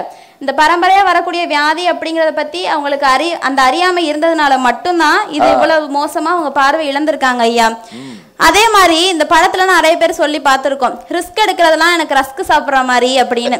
அதே மாதிரிதான் இந்த கண்ணீரழுத்தம் கிளக்கோமா யாருக்கெல்லாம் ரிஸ்கா இருக்குன்னு சொல்லி பார்த்தோம் அப்படின்னா, 40 வயசுக்கு மேல இருக்கவங்க, தொடர்ச்சியா ஸ்டீராய்ட்ஸ் எடுத்துக்கிறவங்க, உங்க வீட்டுல யாருக்காச்சும் கண்ணீரழுத்தம் இருக்குன்னு சொல்றவங்க கொஞ்சம் பத்திரமா இருந்துக்கோங்க. இதெல்லாம் தவிர்க்கணும் அப்படின்னா நீங்க வந்தா மட்டும் போதும், செக்கப்புக்கு வந்தா மட்டும் போதும். ஐயா நான் உங்ககிட்ட ஒரு கேள்வி கேட்குறேன். நல்லா கேளுங்க, தெரியாதுட்டு போறேன். ஏன்னா தெரிஞ்சா தானே சொல்ல முடியும். நீங்க என்ன வேணா கேட்டுங்க. ஐயா பரம்பரை சொத்து உங்களுக்கு வர வேண்டிய பாக்கி இருக்குன்னு சொல்லி யாராவது கொடுத்தா நீங்க ஏத்துக்குவீங்களா? பரம்பரை சொத்தா ஓடி போய் வாங்கிட்டு வந்துடுவேன். அது மட்டும் இல்ல, கொடுக்கலன்னா கேஸ் போடுவேன், எல்லாம் செய்வேன். ஐயா அந்த சொத்தாவது நீங்க கேஸ் போட்டாதான் உங்களுக்கு வரும், ஆனா அந்த சொத்து நீங்க கேட்காமலே வரும். அப்படி போடுங்க, இது வேணாம் எனக்கு ஒன்றும். நான் என்னமோ ஏதோ கார் பங்களா சொல்ல போறீங்களாக்குன்னு நினைச்சா, அந்த காலத்துல தாவர ஜங்கம சொத்துக்கள்னு போடுவாங்க. அது அப்படின்னா என்னன்னு ரொம்ப பேருக்கு தெரியாது. ஸ்தாவரம் அப்படின்னா நிலையான அர்த்தம். வீடு, நிலம், மரம் இதெல்லாம் ஸ்தாவரம். ஜங்கமம்னா என்ன தெரியுங்களா, ஆடு, மாடு, காரு, பைக்கு, அதாவது மூவ் ஆகிறது இருக்கு இல்லையா, அதுக்கு பேர் வந்து ஜங்கமம்னு பேர். அதனால அந்த சொத்தாக்குன்னு நினச்சி நான் பாடி சரிங்க தெரிஞ்சேன். இதெல்லாம் ஒன்றும் வேணாம்மா. அதாங்கய்யா அந்த சொத்தாவது நீங்க கேட்டாதான் வரும், ஆனா இந்த சொத்து நீங்க கேட்காமையே வரும். Be careful. உங்களை சொல்ல நடுவரே என்ன சொன்னேன், நீங்க என்ன வேணாலும் சொல்லுங்க போதும். இந்த கண்ணீரழுத்தம் அப்படிங்கிறது நம்மளோட கண்ணில் வரக்கூடியது தான். இது பற்றின அறியாமையினால பார்வையிழப்பு ஏற்படாமல் தடுக்க வேண்டியது நம்ம ஒவ்வொருத்தங்களோட கடமை. அதனால நான் என்ன சொல்ல வரேன் அப்படின்னா, விழிய உணர்வோட பார்த்துக்கோங்க. எப்படி விழிய உணர்வோட பார்த்துக்கோங்க, விழிப்புணர்வோட இருங்க மக்களே அப்படின்னு சொல்லி லாஸ்ட்டாக ஒரே ஒரு குரலோட என்னோட உரையை முடிச்சுக்கிறேன். நல்லா சொல்லுங்க, 10 குரல் கூட சொல்லுங்க. எதிரதா காக்கும் அறிவினார்க்கு இல்லை அதிர வருவதோர் நோய். எதிரதா காக்கும் அறிவினார்க்கு இல்லை அதிர வருவதோர் நோய். வருமுன் அறிந்து காத்து கொள்ளும் திறனுடையவர்களுக்கு அதிர்ச்சி தரக்கூடிய துன்பம் ஏதும் இல்லை என்று கூறி வாய்ப்பிற்கு நன்றி கூறி விடைபெறுகிறேன். நன்றி, வணக்கம்.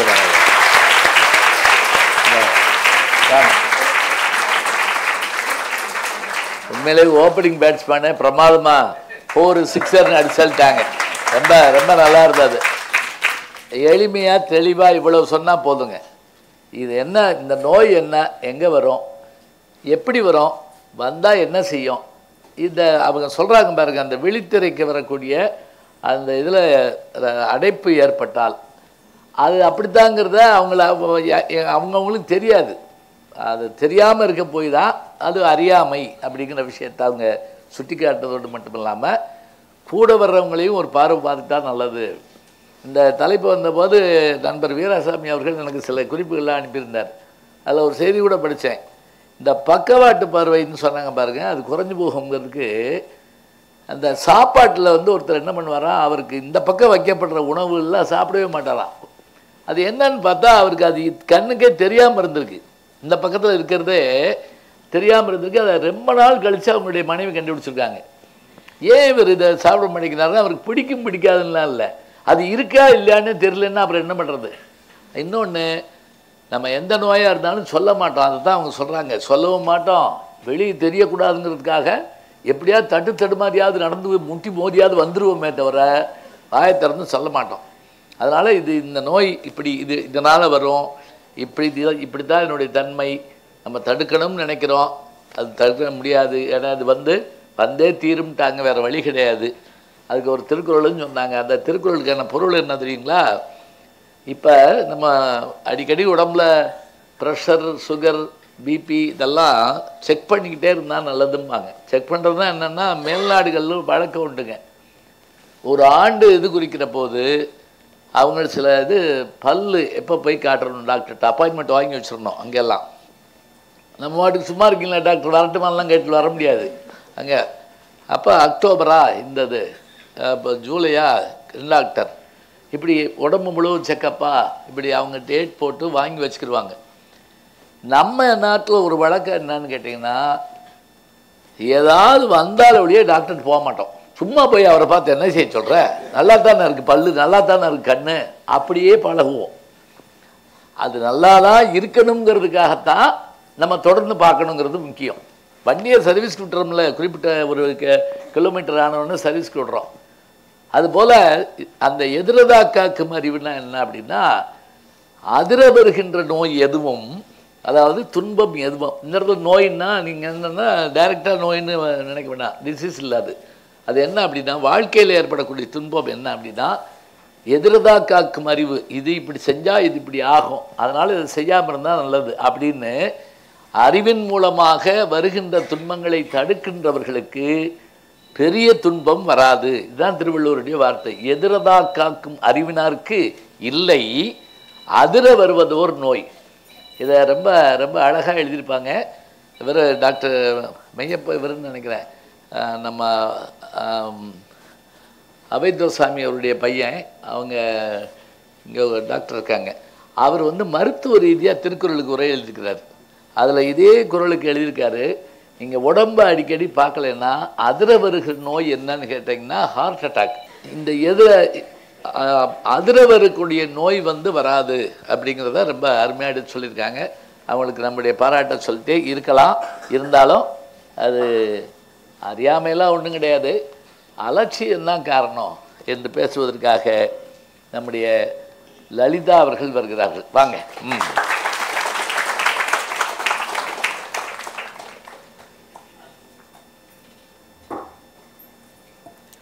இங்கு கூடியிருக்கும் அனைவருக்கும் மற்றும் பட்டிமன்றத்திற்கு நடுவராக வந்திருக்கும் பேராசிரியர் முனைவர் திரு கு ஞானசம்பந்தன் அவர்களுக்கும் என் மாலை வணக்கத்தினை தெரிவித்துக் கொள்கிறேன்.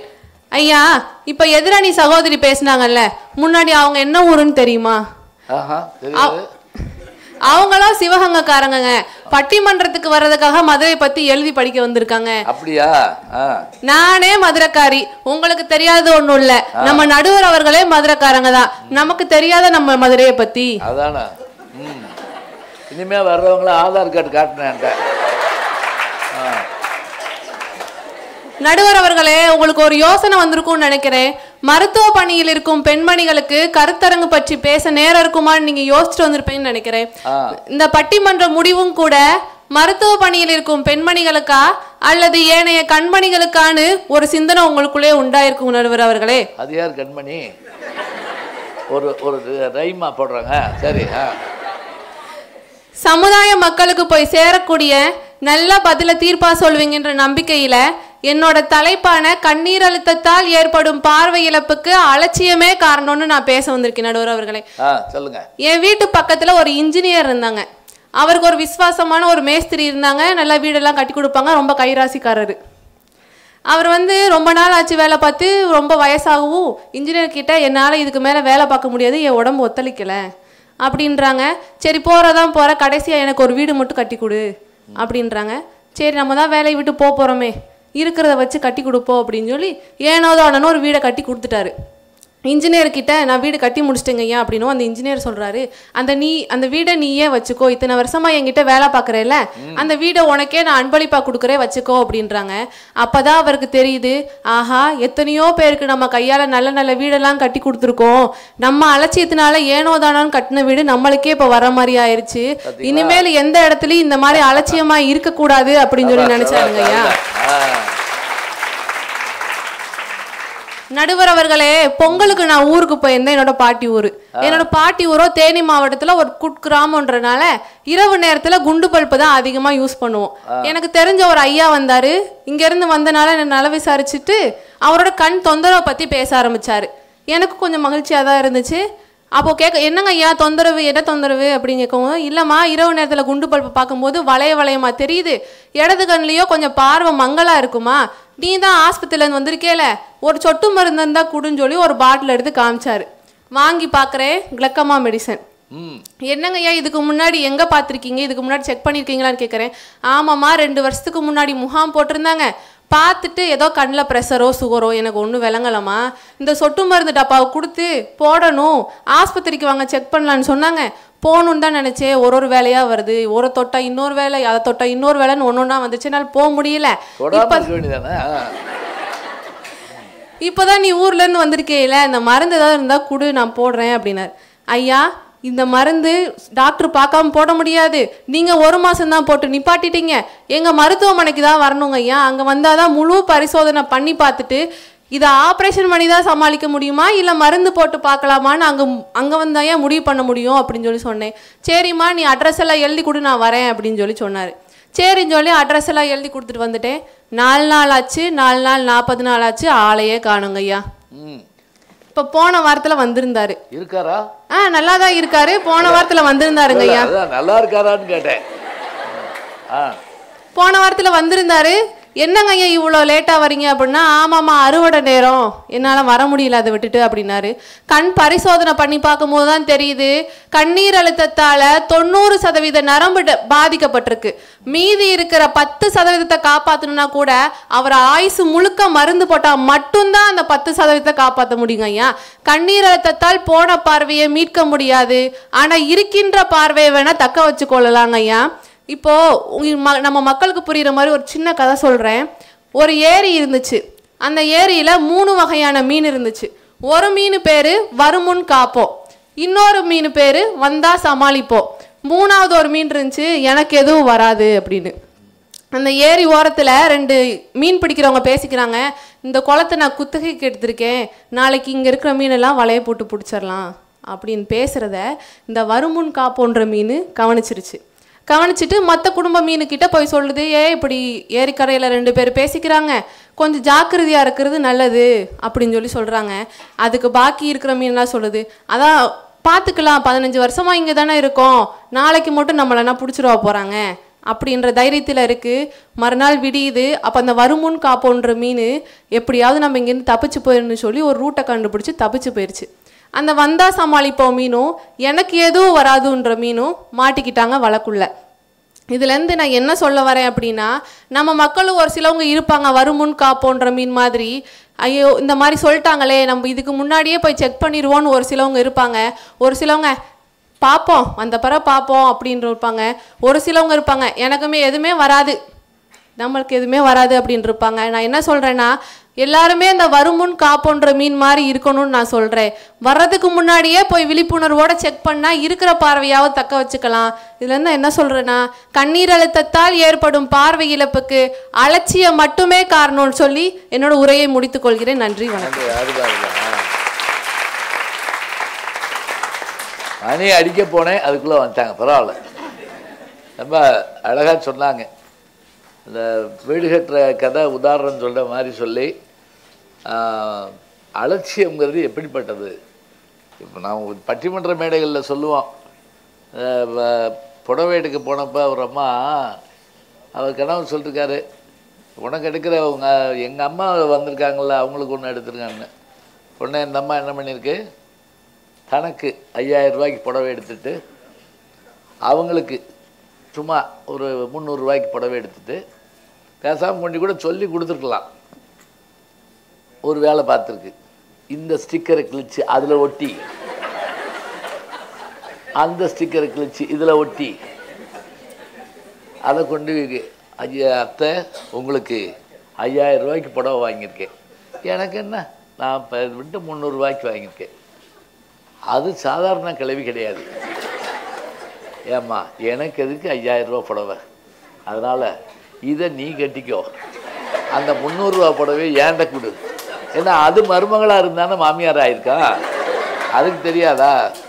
அது பாருங்க என்ன அழகா, இந்த வீடு நீங்கள் வச்சுக்கோங்கன்னு சொல்லிட்டா அவர் வந்து வேறு மாதிரி கெட்டிருப்பார். அது மாதிரி நமக்கு சில நேரங்கள் என்ன அப்படின்னா, அந்த அலட்சியம், கேர்ஃபுல்லாக இருக்குன்னு சொல்லணும். அதனால தான் சில சமயத்தில் சொல்லி சொல்லி சொல்லி கொடுப்போம். இப்போ கவனமாக இருக்கணும் கவனமாக இருக்கணும். தெனாலிராமன் தான் பையனை மண்பானையில் தண்ணி எடுத்து வர சொல்கிறப்ப கொடுத்து மண்டையில் கொட்டி உடச்சிடக்கூடாது அப்படின்ட்டுருக்காரு. உடைக்காமல் கொண்டு வரணும். சரின்னு போயிருக்கா. திருப்பி கூப்பிட்டு ஒரு அறை விட்டு உடச்சிடக்கூடாது. 3வது தடவை கூப்பிட்டு உடைச்சிடக்கூடாது, கிள்ளி வச்சு சொல்லிட்டுருக்காரு. அவன் என்ன, நான் உடைக்கவே இல்லைல்ல, எதுக்கு இந்த குத்து குத்துற அப்படின்னா. அதுக்கு தெனாலிராமன் சொன்னான், உடச்ச பிறகு நீ குத்தி என்ன செய்ய, நீ என்ன நினைக்கணும், உடைக்காமலே இந்த குத்து குத்துறானே, உடைச்சா என்ன செய்வான்னு உனக்கு இந்த நினப்பு இருந்துச்சுன்னா நீ ஒன்றும் செய்ய மாட்டேன். அது சொன்னாங்க பாருங்க, வருமுன் காப்போன், வருங்கால் காப்போன், வந்தபின் காப்போன். இந்த 3 தான். வருமுன் காப்போன், வருங்கால் காப்போன், வந்தால் பார்த்துக்கிடுவோம். வந்தபின் காப்போம்னா சில பேர் கடகடன்னு ஓடி போய் மாட்டிக்கிடுவாங்க. அதனால் நாம் சொல்லிவிட்ட அந்த பெரியவர் அந்த மாத்திரை நல்ல வேலை அதையாவது காமிச்சார், இது அந்த வச்சுருக்கேன் அப்படின்னு சொல்லி. சில பேர் தீர்ந்து கூட தண்ணி ஊற்றிக்கிட்டு இருப்பாங்க, தெரியுமா உங்களுக்கு? இந்த இன்னும் நீங்கள் கொடுத்த மருந்து இன்னும் அப்படியே இருக்குவாருங்க அப்படின்னு இருப்பாங்க. அதெல்லாம் கழுவி ஊற்றுங்க. சில பேர் அவங்க கொடுக்கறதுக்கு நீங்கள் ஊற்றலாமுங்க. அதெல்லாம் அதாவது டாக்டரை காட்டிலும் பெரிய டாக்டர்கள் கூட திரிவாங்க, அப்படியே கருத்து கந்தசாமிகளாக அலைவாங்க, அப்படியே அது போடலாங்க. அதே மாதிரி இந்த அவர் கொடுத்த மாத்திரையை கொடுங்கன்னு போய் கேட்பாங்க மெடிக்கல் ஷாப்பில். அவருக்கு என்ன நோயின்னு தெரிய வேணாமா, அவர் கொடுத்தது கொடுப்பாங்களா? ரொம்ப அழகாக சொன்னாங்க. அலட்சியமாக இருந்தால் என்ன ஆகும் அப்படிங்கிற விஷயத்தை பார்க்கணும். அங்கே அறியாமைங்க கூட இல்லை, எடுத்து சொல்லியும் கூட தொடர்ந்து வாங்கன்னு சொல்லியிருக்காங்க, போகலை. அது மட்டும் இல்லை, எனக்குன்னா வரப்போது தேக்கு மரம் தேகம் பாய்ங்க சில பேர். எனக்கு என்ன தெரியுமா, நான் அப்படியே இப்படியே ஒத்துக்கிறவே மாட்டாங்க, எனக்கு வராதுங்க, எங்கள் குடும்பத்துக்கு வராது, ஜோசியத்தில் சொல்லியிருக்காங்கன்றாங்க சில பேர். எங்கள் ஜாதகத்தில் அது கிடையாது, இப்படி ஜாதகத்தில் காட்டுறது இல்லையே. அப்போ இந்த மாதிரியான அலட்சியம் இருந்தால் அங்கு நோயை தீர்க்க முடியாது, தொடர்ந்து வைத்தியம் செய்யணும்னு சொல்லியிருக்காங்க. நமக்கு இதுவும் சந்தோஷமாக தான் இருக்குது. எப்படி இருக்காங்களா அப்படின்னு சொல்லிட்டு. சரி இருக்கலாம், இருந்தாலும் அறியாமை எப்படிப்பட்ட நிலையில் இருக்குது அப்படின்னு பேச பூலாம்பால் அவர்கள் வருகிறார்கள். வாங்க.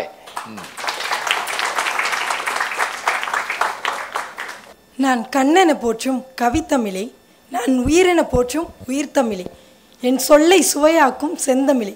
இங்கு சிறப்பு விருந்தினராக அமர்ந்திருக்கும் பேராசிரியர் கு ஞானசம்பந்தன் ஐயா அவர்களுக்கும், நான் பேசுவதை கேட்க ஆவலோடு அமர்ந்திருக்கும் உங்களுக்கும் என் இனிய மாலை வணக்கத்தை தெரிவித்துக் கொள்கிறேன்.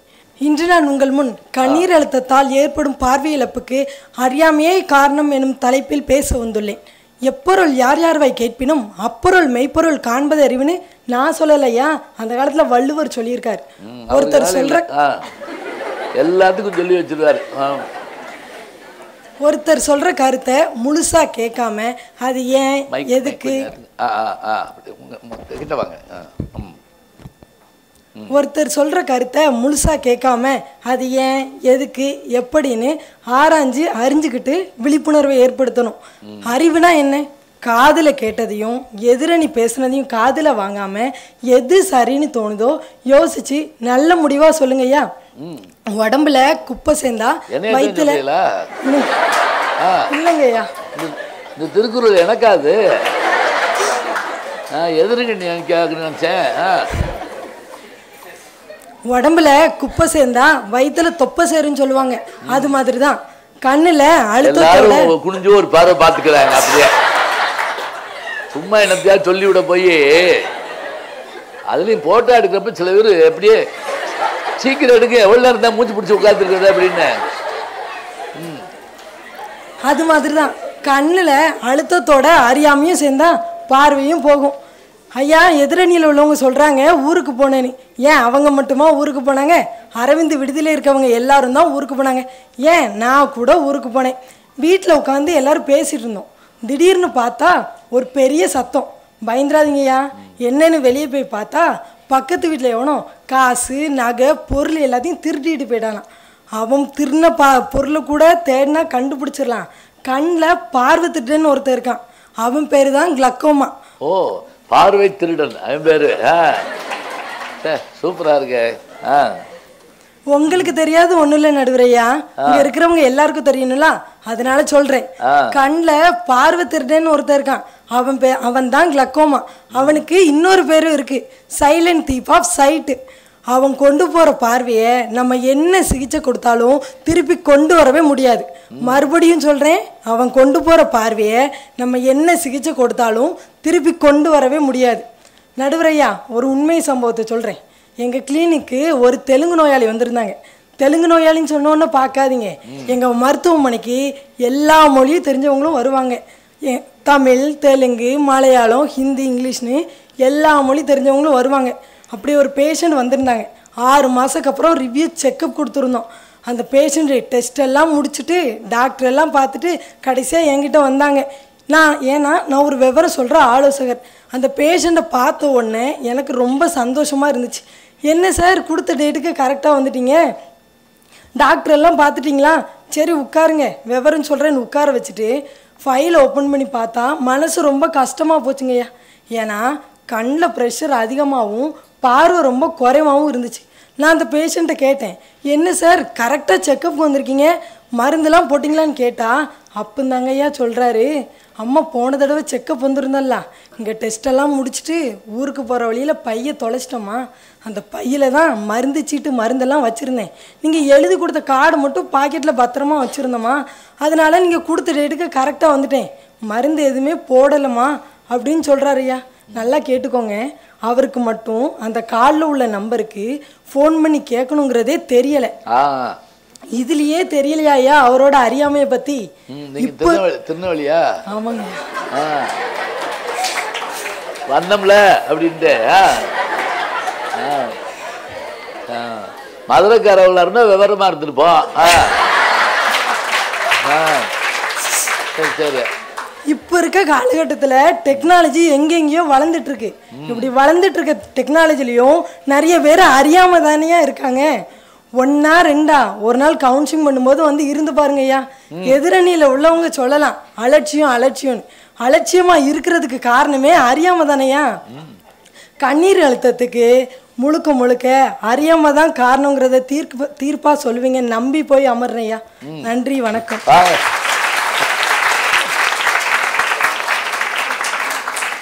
என்னை நம்பி வந்து உட்காடுறாங்க அப்படியே. தீர்ப்பு என் பக்கத்தான் சொல்லுவீங்க அப்படிங்கிற நம்பிக்கையில் ரொம்ப மகிழ்ச்சியாக இருக்குது. என்னென்னா எல்லாருமே ஒவ்வொருத்தரும் ஒரு திருக்குறள் சொல்கிறீங்க, இது ரொம்ப சிறப்பானதாக இருக்குது.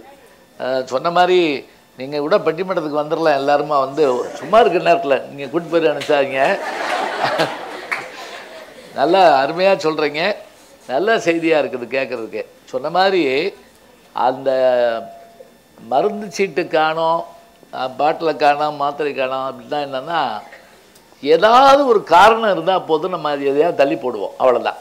இந்த உங்களுக்கு தெரியும், இந்த ட்ரக் அடிக்ட் மாதிரி குடிகாரர்கள் வந்து ஏதாவது ஒரு காரணம் சொல்லி குடிப்பாங்க. ஒருத்தர் என்ன ஏன் குடிக்கிறேன்னா எங்கள் அப்பா செத்து போயிட்டாருங்க, ஐயோ பாவமே, ஐயோ என்னாச்சு எப்படி நான் பாட்டு துக்க விசாரிச்சிருந்தேன், அவர் செத்து 40 வருஷம் ஆச்சு, அந்த நான் அதை நினச்சி எப்போ வேணாலும் குடிப்பேன் அப்படின்னா அதை ஒரு செத்துருக்கே விடாங்க. எப்படி பார்த்தா நமக்கு அந்த அந்த இது தெரியணும் முதல்ல. அவங்க சொன்ன மாதிரி என்ன அறியாமை எல்லாம் என்ன இருந்துச்சுல்ல, கேட்கலாம்ல, இல்லைன்னா பக்கத்தில் யார்ட்டையாவது கேட்கலாம்ல. இது இன்னும் சில பேர் என்ன செய்யணும்னா இப்போவே தொலைஞ்சிருச்சு, சகுனம் சரியில்லைன்னு போயிடுவாங்க. இந்த மாதிரிலாம் சில பேர் உண்டு. அப்படியெல்லாம் இருந்தால் அது என்ன ஆகும், அதைத்தான் அவங்க கேட்குறாங்க. நாங்கள் அலட்சியங்கிறத கூட பரவாயில்ல இது பண்ணிக்கலாம், அறியாமைங்கிறது எவ்வளோ ஒரு தப்பான ஒரு விஷயமா இருக்குது அப்படிங்கிறதுக்கு அவங்க எடுத்துக்காட்டு சொன்னாங்க. இந்த மாதிரி இருந்தால் அதில் ஏற்படக்கூடிய விஷயம் என்ன அப்படிங்கிறதுக்கு இந்த பார்வை திருடன்னு இதுக்கு ஒரு பேர் கொடுத்தாங்க. நல்லா இருந்தது அது. நம்ம பொருள் திருட்டு போனால் கொண்டு வந்துடலாம், ஏதோ கிடைக்கும், கிடைக்கலன்னா பரவாயில்ல. ஆனால் பார்வை திருட்டுங்கிறது எவ்வளோ பெரிய விஷயம், அது நமக்கு தெரிஞ்சு நம்ம ஒவ்வொரு நாளும் அவன் திருடிக்கிட்டு இருக்காங்கிறது நமக்கு தெரியாமல் இருக்குது. அது இந்த ஒரு பழைய படத்தில் ஒரு பாட்டு, ஒரு பாசம்னு ஒரு படம் அந்த காலத்தில், அதில் வரும், அவன்தான் திருடன் என்றிருந்தேன், அவனை நானும் திருடி விட்டேன், முதல் திருடும் காரணத்தால் முழுசாய் திருட மறந்து விட்டேன், ஜல் ஜல் ஜல் என்னும் சலங்கை ஒளி சலசல சல என சாலைகளே, செல் செல் செல் எங்கள் காளைகளே சேர்ந்திட வேண்டும் இரவுக்குள்ளேன்னு திருடனை காதலிக்கக்கூடிய அந்த கதாநாயகி, அவன் திருடுன்னு நினச்சேன், நானும் திருடன் தான், மனசை திருட்டேன்னு சொல்லுவாங்க. இதில் பார்வை திருட்டு நம்ம அறியாமல் நடந்துக்கிட்டு இருக்கு. இது அறியாமைங்கிறது இதுக்குள்ளேயே இருக்கு இல்லையா அப்படிங்கிறத நல்லா சொல்லியிருக்காங்க. சரி இருக்கலாம், ஆனால் அலட்சியங்கிறது எப்படிப்பட்டதுன்னு சொல்வதற்காக லட்சுமி வர்றாங்க. வாங்க.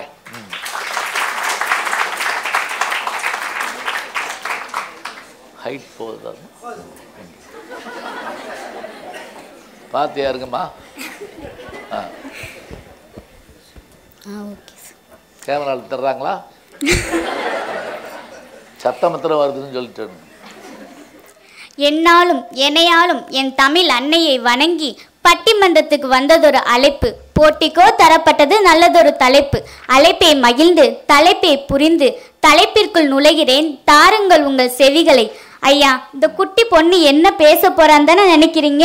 உங்க அலட்சிய பார்வை எனக்கு நல்லாவே தெரியுதுங்க ஐயா.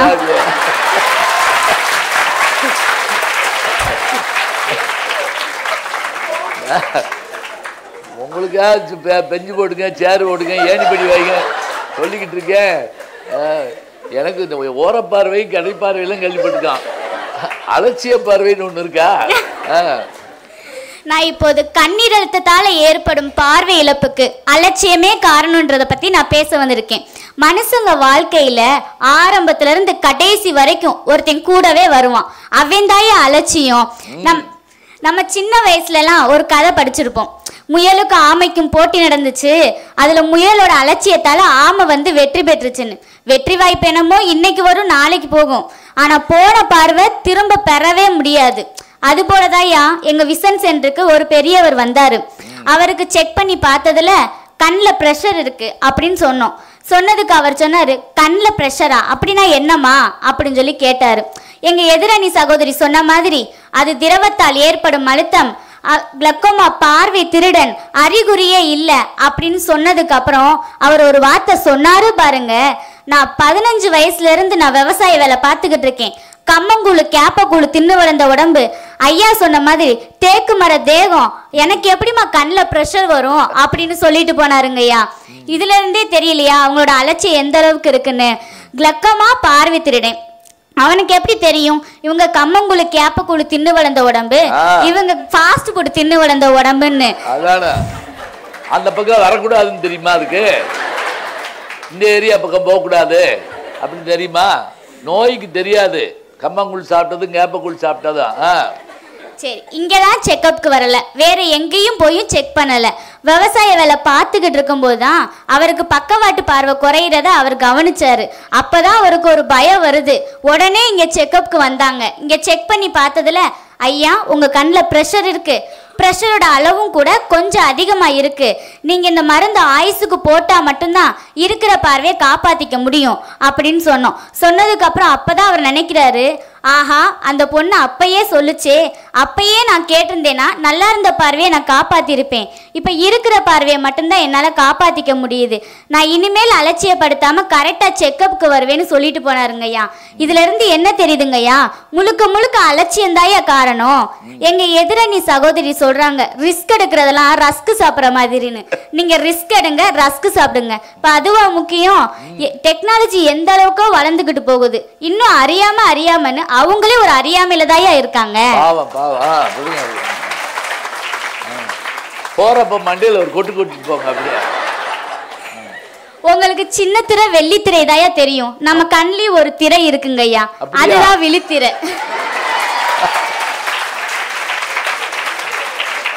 நல்லா இருக்கே. நான் சின்ன திரை வெள்ளித்திரை தான், நான் வேற ஒரு திரை இருக்கு போட்டிருக்கு, அதுலேயும் போய் நடிக்கலான்னு பார்த்தா அது வெளித்திரையா? அது நல்லா இருக்கு. இதெல்லாம் அந்த வெளித்திரையில பிரச்சனை வந்தா அந்த சின்ன திரை வெள்ளித்திரையை கூட நம்மளால பார்க்க முடியாதுன்னு தெரிஞ்சும் அவங்க அலட்சியமா இருக்காங்கய்யா. நல்லா தெரிஞ்சுக்கங்க. முக்கியமா உங்க அடிக்கு சொல்றாங்க, இப்படி பார்வை போச்சுன்னா டிவி இங்கிட்டு இருந்தா இங்கிட்டு உட்காந்து பார்த்துக்கிட்டு இருப்பீங்க. அப்புறம் டிவியை காணாம பாயன் சில பேர், சினிமாவை காணாம சொல்ல மாட்டாங்க. இந்த சில பேர் நம்மகிட்ட வந்து கேமரா எடுக்க அப்படிப்பாங்க, ஃபோட்டோ எடுக்குன்னு சொல்ல தெரியாது. கேமரா எடுக்கணும், கேமராவை நம்ம எப்படி எடுக்கிறது? ஃபோட்டோ தான் எடுக்க முடியும். எங்களாயே அலட்சியம் வருது, நீங்க சொல்லுங்க. பெத்தவங்க சொல்றத பிள்ளைங்க கேட்காதனாலையும் ஆசிரியர்கள் சொல்வதை மாணவர்கள் கேட்காதனாலையும் தயா. அதுபோலதான் நடுவரையா அவர்களே, மருத்துவர்கள் சொல்வதை நோயாளிகள் அலட்சியப்படுத்துவதால் மட்டுமே இங்க பார்வையிழப்பு காரணமாகிறதுங்கய்யா. அருமையான விஷயம். அப்பா அம்மா சொல்றது கேட்கறது, வாத்தியார் சொல்றது கேட்கறது ஜென்மத்துக்கு கிடையாது, அது நமக்கு தெரியும். குறைஞ்சபட்சம் டாக்டர் சொல்றதையாவது கேட்க வேணாமா? அவர் சொல்றதையும் கேட்க மாட்டேன்னா போவாப்பாவ. அப்புறம் யார் டாக்டர்னு தெரியாமல் போய் உட்காந்து பேசிக்கிட்டு பண்ணி வாடுங்க, அவ்வளோதான். அவர்கிட்ட போய் கையை காமிச்சிட்டு பண்ணி என் எதிர்காலத்தை பற்றி சொல்லு அப்படின்னு. நம்ம வடிவேல் ஒரு படத்துல பாடி இருப்பாரு, உசாரையா உசாரு ஓரஞ்சார உசாரன். உசாரு மக்களே, கிளக்கோமான்றது ஓர பார்வையை மட்டும்தான் திருடிட்டு வருவான், உசாரா இருந்துக்கோங்க ஐயா. நம்ம அம்மா அப்பாவை அலட்சியப்படுத்துவோமா ஐயா? மாட்டோம். நம்ம அம்மா அப்பா பேசின வார்த்தையை வேணா நம்ம அலட்சியப்படுத்துவோம், ஆனால் அம்மா அப்பாவை அலட்சியப்படுத்த மாட்டோம். ஒரு கண்ணை தாயாகவும் இன்னொரு கண்ணை தந்தையாகவும் அந்த இரு மலர்களை வாராமல் பார்த்து கொள்வது நம்மளோட பொறுப்பு. இந்த குட்டி பொண்ணு பேசினத அலட்சியப்படுத்தி அறியாமைன்னு தீர்ப்ப சொல்லாம அலட்சியம் தான் நல்ல தீர்ப்ப சொல்லுவீங்கன்னு நம்பி விடைபெறுகிறேன் ஐயா. நன்றி.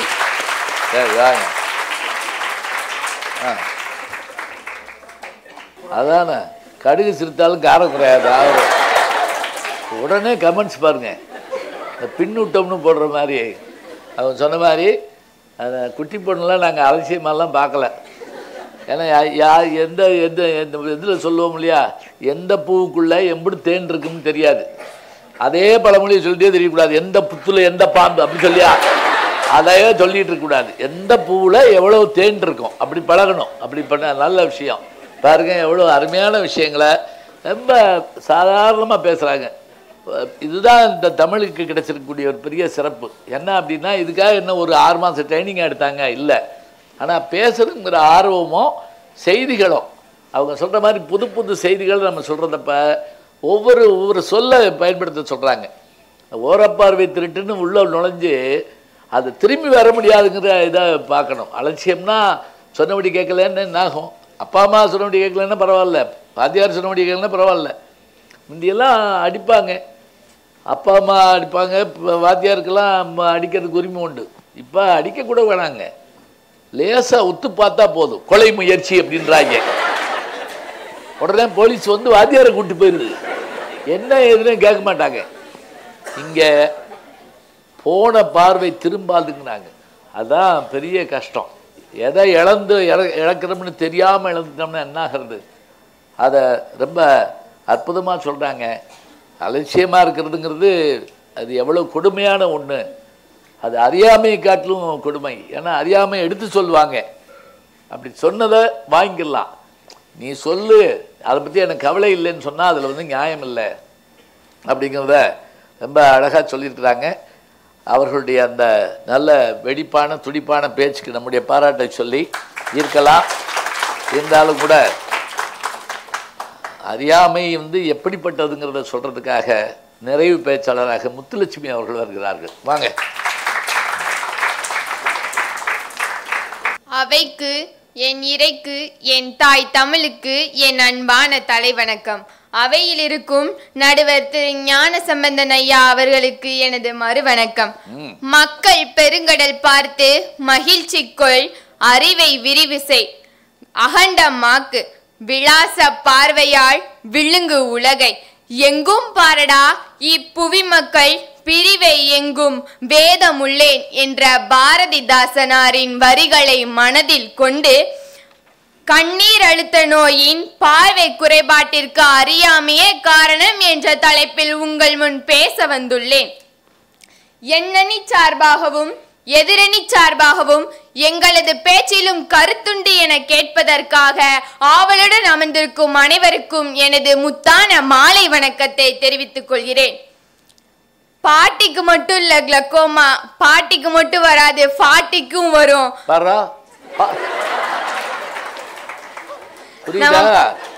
பாட்டிக்கும் வருமா? பாட்டினா வயசு கூட, பாட்டினா பாட்டி தான், அவ்வளவுதான். ஐயா, எங்க மருத்துவமனைக்கு கண் பிரஷர்ல பரிசோதனை செஞ்சுட்டு வர ஒரு பாட்டிட்ட நான் கேட்டேன். பாட்டி, எங்க மருத்துவமனையில தான் நீங்க கண் பிரஷருக்கு அதிகமா கண்ணில் பிரஷர் இருக்குன்னு பரிசோதனை செஞ்சுட்டு வந்தீங்க. நான் தான் உங்களுக்கு மருந்து எழுதி கொடுத்தேன். மருந்தை சொன்ன நேரத்துக்கு சரியா போடுறீங்களா நான் கேட்டேன். அதுக்கு அந்த பாட்டி சொன்னாங்கய்யா, நீ கொடுத்த மருந்தை நீ சொன்ன நேரத்துக்கு நேரம் தவறாம நான் சரியாதாமா போட்டுட்டு வரேன்னு சொன்னாங்க. எனக்கோ ரொம்ப மகிழ்ச்சியா இருந்துச்சு. சரி வாங்க பாட்டி, கண்ணில் பிரஷர் செக் பண்ணி பார்ப்போன்னு கூப்பிட்டு வந்து செக் பண்ணி பார்த்தா ஒரே அதிர்ச்சி.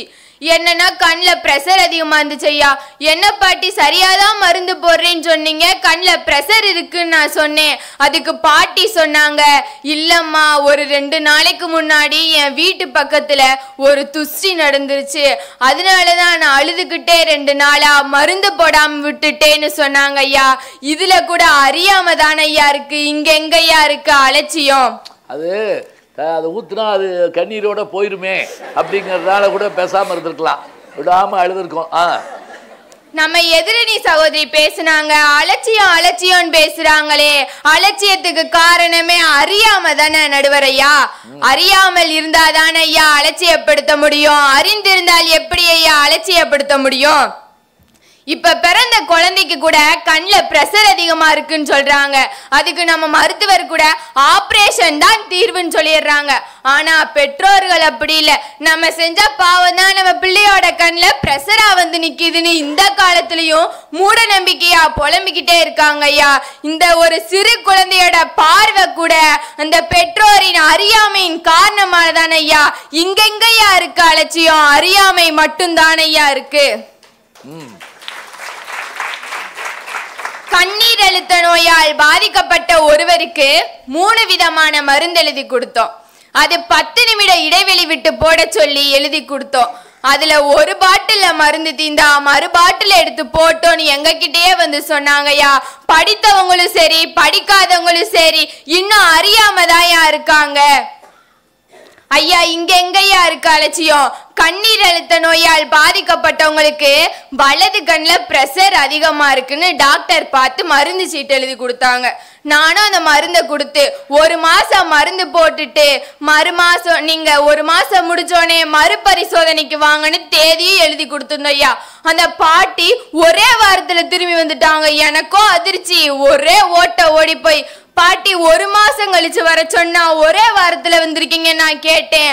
அதுக்கு அந்த பாட்டி சொன்னாங்க, அம்மா நீ வலது கண்ணுக்கு போட சொல்லி கொடுத்தேல அந்த மருந்த ஒரு 2 நாளா என் இடது கண்ணு சிவப்பாவே இருந்துச்சு, அதனால நான் இடது கண்ணுலயும் போட்டேன்னு சொன்னாங்க ஐயா.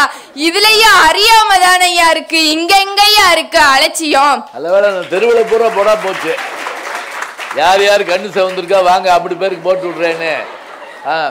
ஒரு மனுஷனுக்கு கையோ காலோ உடைஞ்சா கூட செயற்கை கை காலை வச்சுக்கலாம்யா, அதுக்கு கூட விஞ்ஞானத்துல இடம் இருக்கு.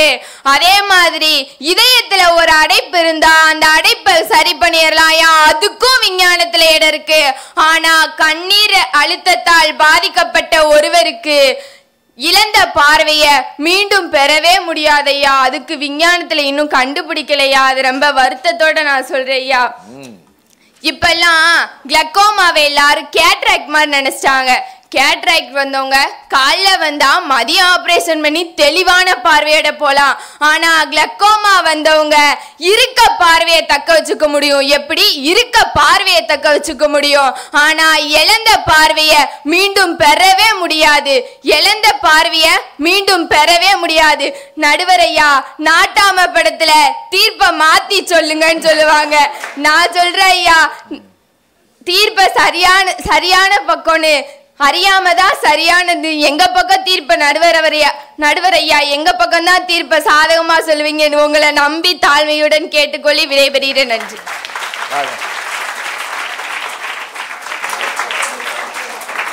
ஒரு விஷயம் தெரியுது, ஊரே என்னை நம்பித்தான் இருக்கு. உங்களை நம்பித்தான் போறோம், உங்களை நம்பித்தான் போறோம். நம்பி ஓட்டு போட்டாலே ஒன்றும் செய்ய மாட்டேங்கிறாங்க. இதுல வந்துட்டு அம்பி தாம்பின்னு இருக்கீங்க நீங்க.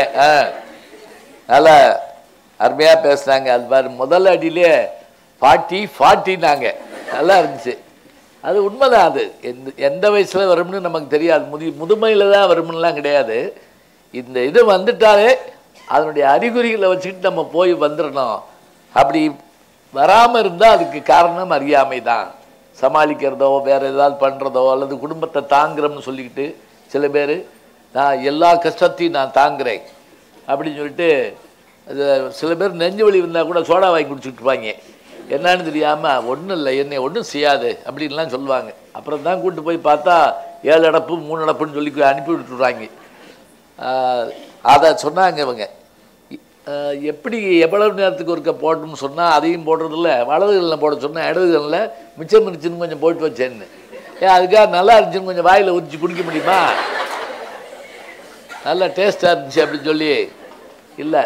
அதெல்லாம் என்ன காரணம்னா அதனால தான் இப்போ நீங்கள் பார்க்கலாம், மேலில் தடவுற மருந்தும் உள்ளே கொடுக்குற மருந்தையும் கவனமாக சொல்லி கொடுப்பாங்க. என்னத்தையாவது மாற்றி செஞ்சுட்டு வந்து நம்மளை போட்டு பாடாப்படுத்தி விட்டுருவாங்க. அதுக்கு தான். அதுலேயும் சில இடத்துல எல்லாம் பார்த்தீங்கன்னா நான் எங்கள் ஊரில் பார்த்துருக்கேன்.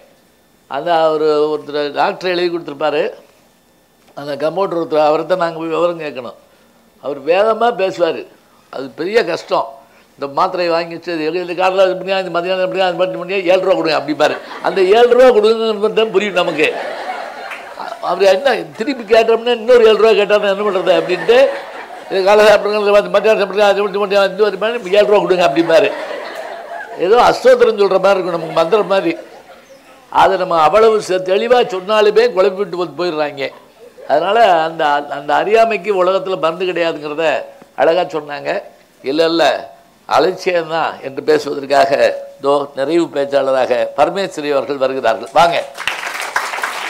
பட்டிமன்ற நடுவராக அமர்ந்திருக்கும் பேராசிரியர் பெருந்தகை ஞானசம்பந்தம் ஐயா அவர்களுக்கும், அரவிந்த் கண் மருத்துவமனையில் பணிபுரியும் மருத்துவர்களுக்கும், செவிலியர்களுக்கும், என்னோடு போட்டி போட வந்திருக்கும் சகோதரிகளுக்கும், எண்ணணி சகோதரிகளுக்கும், எனது பேச்சை கேட்க வந்திருக்கும் பார்வையாளர்களுக்கும் எனது முத்தான முதற்கண் மாலை வணக்கத்தை தெரிவித்துக் கொள்கிறேன். எளிதில் அடைந்துவிட்டால் எதுவும் அலட்சியம்தான். ஏங்கி உடைந்து ஏமாற்றம் அடையும் தூரம் சென்று பார்த்தால் தெரியும் அதன் மதிப்பு 1 அல்ல 2 அல்ல, வாழ்வில் பாதி பக்கம் என்று. ஐயா, இந்த கவிதை மூலம் நான் என்ன சொல்ல வரேன் அப்படின்னா, ஒரு பொருளை ஈஸியாக அடைஞ்சிட்டோம் அப்படின்னா அதோட மதிப்பு தெரியாமையே போயிடும். கஷ்டப்பட்டு விடாமுயற்சியால் அடையிறப்ப தான் தெரியும் அந்த பொருளோட மதிப்பு என்று. தேவையற்ற பார்வை இழப்பை அறவே நீக்கணும் அப்படின்ற எங்களோட லட்சியம்தான் ஐயா இந்த அளவுக்கு வளர்ச்சி அடைஞ்சிருக்கு. அதை அலட்சியமாக நாங்கள் எடுத்திருந்தோம் அப்படின்னா இந்த அளவுக்கு நாங்களாம் வளர்ச்சி அடைஞ்சிருக்க முடியாது. அதுக்கு முக்கிய காரணமாக கண்ணீர் அழுத்தத்தால் பாதிக்கப்படும் பார்வை இழப்பு தான் உலகத்திலேயே 2வது இடத்துல இருக்கு. எப்படிங்கய்யா 2வது இடத்துல இருக்கு. முதல் இடத்துக்கு வந்துட போறாங்க அவங்க பாட்டுக்க போட்டி போட்டு முதல் இடத்துக்கு வரப்போற மாதிரி அப்படின்னு சொல்லி இது 2வதுலாம் இருக்கக்கூடாது. அதுக்கு தான் ஆமாம் அதற்காக தான் ஐயா கண்ணீர் அழுத்த வாரத்தில் மக்களுக்கு சமுதாயத்துக்கு மக்கள்கிட்ட கொண்டு போறதுக்காக கண்ணீர் அழுத்தத்தால் ஏற்படும் பார்வை இழப்பிற்கு அலட்சியமே காரணம் என்று சொல்லி எனது வாதத்தை முன்வைக்கிறேன். ஐயா நம்ம எதிரணி சகோதரி சொன்னாங்க செக்கப்புக்கு வந்தா மட்டும் போதும். எப்படி செக்கப்புக்கு வந்தா மட்டும் போதும். அவங்க தலைப்பு தெரியாம பேச வந்திருக்காங்கன்னு நினைக்கிறேன். இங்க செக்கப்புக்கு வரணுமா வேணாமான்றது தலைப்பு இல்லை. கண்ணீர் அழுத்தத்தால் ஏற்படும் பார்வை இழப்புக்கு காரணம் அலட்சியமா அறியாமையா என்றுதான். ஐயா நம்ம சகோதரி சொன்னாங்க ஆந்திரா பேஷண்ட் ஒருத்தர் வந்தார், அவருக்கு தெரிஞ்ச மொழியில் கவுன்சிலிங் பண்ணோம், 6 மாதம் கழிச்சு செக்கப் வர சொன்னோம், மருந்தோட விவரம் எல்லாம் சொன்னோன்னு. அது போக மருந்து பைய தொலைச்சிட்டேன்றதையும் சொன்னாங்க. ஐயா அவர் அலட்சியப்படுத்தாமல் இருந்திருந்தா மறுநாளோ செக்கப்புக்கு வந்திருக்கலாம், இல்லை வாரம் வந்திருக்கலாம். ஏங்க ஐயா 1 மாதம் கழிச்சு கூட அவர் செக்கப்புக்கு வந்து பார்த்துருக்கலாம். ஆனால் அந்த இடத்துல அவருக்கு அலட்சியம் இருந்தனால தான் ஐயா வராமல் இருந்திருக்காரு. ஏன் ஆஸ்பத்திரி ரூட்டு தெரியாமையா வராமல் இருந்திருப்பாரு? முதல்ல செக்கப் வரப்ப ஆஸ்பத்திரி ரூட்டு பார்த்து தானே ஐயா போயிருப்பாரு. அந்த இடத்துல அலட்சியம் தான் ஐயா இருக்கு. எங்க ஐயா இருக்கு அறியாம அந்த பக்கத்தில் கடையில் வடை வாங்கி தின்னுப்பாருல, அதை கண்டுபிடிச்சி வர வேண்டியதானே. சில பேர் எங்கே இருந்தாலும் போய் சாப்பிட்டு வந்துடுவாங்க, பார்த்துருக்கீங்களா? அதெல்லாம் தெரியும், இது தெரியாதா? ஐயா நம்ம சகோதரி சொன்னாங்க கண்ணீர் அழுத்த நோய் பரம்பரை வியாதின்னு. ஆமாங்க ஐயா பரம்பரை வியாதி தான், நான் இல்லைன்னு சொல்லலை. குடும்பத்தில் அம்மாக்கோ அப்பாவுக்கோ கண்ணில் ப்ரெஷர் இருக்குன்னு தெரியுது, அதை நம்ம சொல்கிறோம். 6 மாதத்துக்கூட செக்கப் வரணும், ஆயில் முழுக்க மருந்து போடணும். ரத்த சம்பந்தப்பட்ட யாராவது, அதாவது கண்ணீர் அழுத்தத்தால் பாதிக்கப்பட்ட நோயாளியின் ரத்த சம்பந்தப்பட்ட யாராவது இருந்தால் அவங்களும் வந்து கண்ணில் செக்கப் பண்ணணும்னு சொல்கிறோம். அதை அப்பா வீட்டில் போய் மகன்கிட்ட சொல்லுவார், மகனோ மகளை சொல்லுவார், அப்பா எனக்கு கண்ணில் ப்ரெஷர் இருக்காம்ப்பா, நீங்களும் வந்து செக்கப் பண்ணணும்னு சொல்கிறாங்க.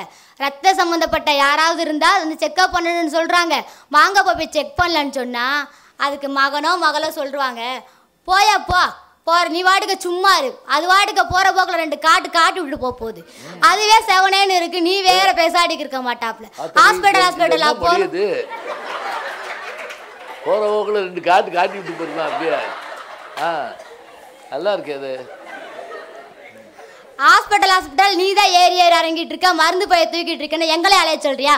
போய் வேற வேலை இருந்தா பாருப்பா, எனக்கு வேலை இருக்குன்னு சொல்லி அலட்சியம் எடுத்துடுறாங்க. இது ஒரு பக்கம் இருந்தாலும் இன்னொரு பக்கத்தில் அப்பா கண்ணீர் அழுத்தத்தால் பாதிக்கப்பட்டார். அவருக்கு பார்வை நரம்பு எல்லாம் போச்சு. மருந்து போட்டாதான் மருந்து போட்டாதான் இருக்கிற பார்வை தக்க வைக்க முடியும்னு தெரியுது. அதை நம்ம சொல்லுவோம். உங்கள் மகனோ மகளோ இருந்தா ரத்த சம்மந்தப்பட்ட யாராவது இருந்தால் செக்கப் பண்ண கூட்டிட்டு வாங்கயான்னு சொன்னால் அதுக்கு அந்த ஐயா சொல்கிறாரு, அம்மா என் பையனுக்கு நம்ம கல்யாணம் ஆயிடுச்சு, என் பொண்ணு கல்யாண வயசில் இருக்குது, இந்த நோயை போய் நான் அவர்கிட்ட சொல்லி நான் அப்போ நாளப்பின்னு என் பொண்ணு கேட்க வரவங்க அந்த பிள்ளைக்கு அந்த நோய் இருக்கா, அவங்க அப்பாவுக்கு இருக்கான், அது பரம்பரை வியாதியா, என் பொண்ணுக்கு வரும், போயா பொண்ணை கல்யாணம் பண்ணி கொடுக்க முடியாதுமா, நீ வேற, நான் போய் இந்த மருந்து பைய தூக்கி பீரோல வச்சுட்டு தூங்க போறேம்மா அப்படின்னா அலட்சியமா சொல்றாரு ஐயா. இது எங்கய்யா இருக்கு அறியாம? கண்ணீர் அழுத்தம்னா என்ன, அது எப்படி வருன்றத தெளிவா விவரமா சொல்லிடுறோம். அது கூட தெரிஞ்சும் அவங்க அலட்சியமா இருக்காங்க.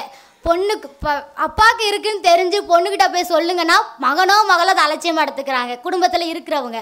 இல்லை அப்பா போய் சொல்லுங்கன்னா அப்பாவே அதை அலட்சியமாக எடுத்துக்கிறாரு. இதில் எங்கெங்க ஐயா இருக்கு அறியாம? அலட்சியம் தான் ஐயா இருக்குது. அது குடும்பமே அலட்சிய குடும்பம், லட்சிய குடும்பம் மாதிரி இது வந்து அலட்சிய குடும்பம். எல்லாருக்கும் ஒன்று சொல்லிக்கிறேன், நான் 40 வயசுக்கு மேலே இருக்கிற எல்லாருமே வருஷத்துக்கு ஒரு முறை வந்து கண்ணை பரிசோதனை பண்ணிக்கோங்க. உடம்புல ப்ரெஷர் சுகர் இருந்தால் கட்டுப்பாட்டில் வச்சுக்கோங்க. கண்ணீர் அழுத்தத்தால் பாதிக்கப்பட்ட நோயாளியின் ரத்த சம்பந்தப்பட்ட அனைவரும் பரிசோதனை பண்ண வாங்க. சரியான நேரத்தில் சொட்டு மருந்து போடுங்க, சரியான நேரத்தில் செக்கப்புக்கு வாங்க. அன்பை அலட்சியப்படுத்தினால் கோபம் விடையாகும், கோபத்தை அலட்சியப்படுத்தினால் மௌனம் விடையாகும், மௌனத்தை அலட்சியப்படுத்தினால் கண்ணீர் விடையாகும். இதே போலதான் நடுவர் அவர்களே, மருத்துவர்கள் கூறுவதை நோயாளிகள் அலட்சியப்படுத்தினால் பார்வை இழப்பை விடையாகும் என்று கூறி கண்ணீர் அழுத்தத்தால் ஏற்படும் பார்வை இழப்புக்கு அலட்சியமே காரணம் என்று சொல்லி எனது வாதத்தை முடிவடைக்கிறேன். 3 எழுத்தில் நன்றி கூறி 5 எழுத்தில் வணக்கம் கூறி 7 எழுத்தில் விடைபெறுகிறேன். நன்றி, வணக்கம்.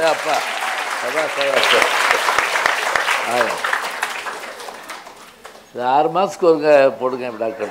அதெல்லாம் எந்த தலைப்பாக இருந்தாலும் பட்டிமன்றத்துக்குள்ளே கொண்டு வந்துருங்க. ஏன்னா இப்போ மற்றவங்களுக்கு தெரியுதோ இல்லையா, எங்களை மாதிரி ஆளுகளுக்கு தெரியும். நாங்கள் போய் சொல்லுவோம் பல இடத்துல. மிக சிறப்பாக பேசின அந்த 6 பேருக்கு நல்ல ஒரு கைதட்டை கொடுங்க. ரொம்ப அருமையாக பேசுகிறாங்க. உண்மையிலேயே இவங்க இந்த மாதிரி பேசுவதற்கு இவர்கள் படிப்பு மட்டும் இல்லை, இவங்களை தயாரித்து இப்படி பேச வச்ச நம்முடைய டாக்டர் அவர்கள், ராமநாதன் அவர்கள், மற்றவங்க எல்லாருக்கும் நான் என்னுடைய நன்றியை நான் ரொம்ப மகிழ்வோடு தெரிவிச்சுக்கிறேன். எல்லாம் காட்டிலும் என்னென்னா தைரியமாக பேசுகிறாங்க. உலகத்திலே கஷ்டம் பேச்சுங்க, ஞாபகம் வச்சுங்க. நமக்கு பார்த்தா ஈஸியாக தெரியுது. சித்திரமும் கைப்பழக்கம், செந்தமிழும் நாப்பழக்கம்ங்கிறாங்க. பேச தான் பேச்சு வரும். அதுக்காக ஃபோனில் பேசினா வராது, அதில் பேசினா பில்லு தான் வரும். மேடையில் நின்று பேசணும். பேசலைன்னா நமக்கு அது கைகால் நடுங்கிச்சுன்னா போச்சு. என் முதல் பேச்செல்லாம் பார்த்தீங்கன்னா, நான் 8ஆம் கிளாஸ் படிக்கிறப்ப எங்கள் அப்பா பள்ளிக்கூடத்தில் அப்போல்லாம் தரையில் தான் உட்காந்துருப்போம். சிலைட்டு பிடிச்சி தான் எழுதுவோம் நோட்டெல்லாம்.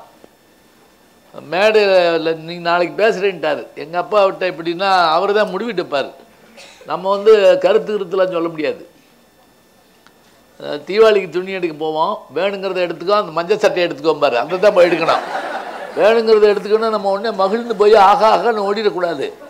அவர் சொல்கிறது மஞ்சள் அதான் எடுக்கணும், வேறு எடுக்கக்கூடாது. இப்போ நாளைக்கு பேசுகிறேன்ட்டாரு.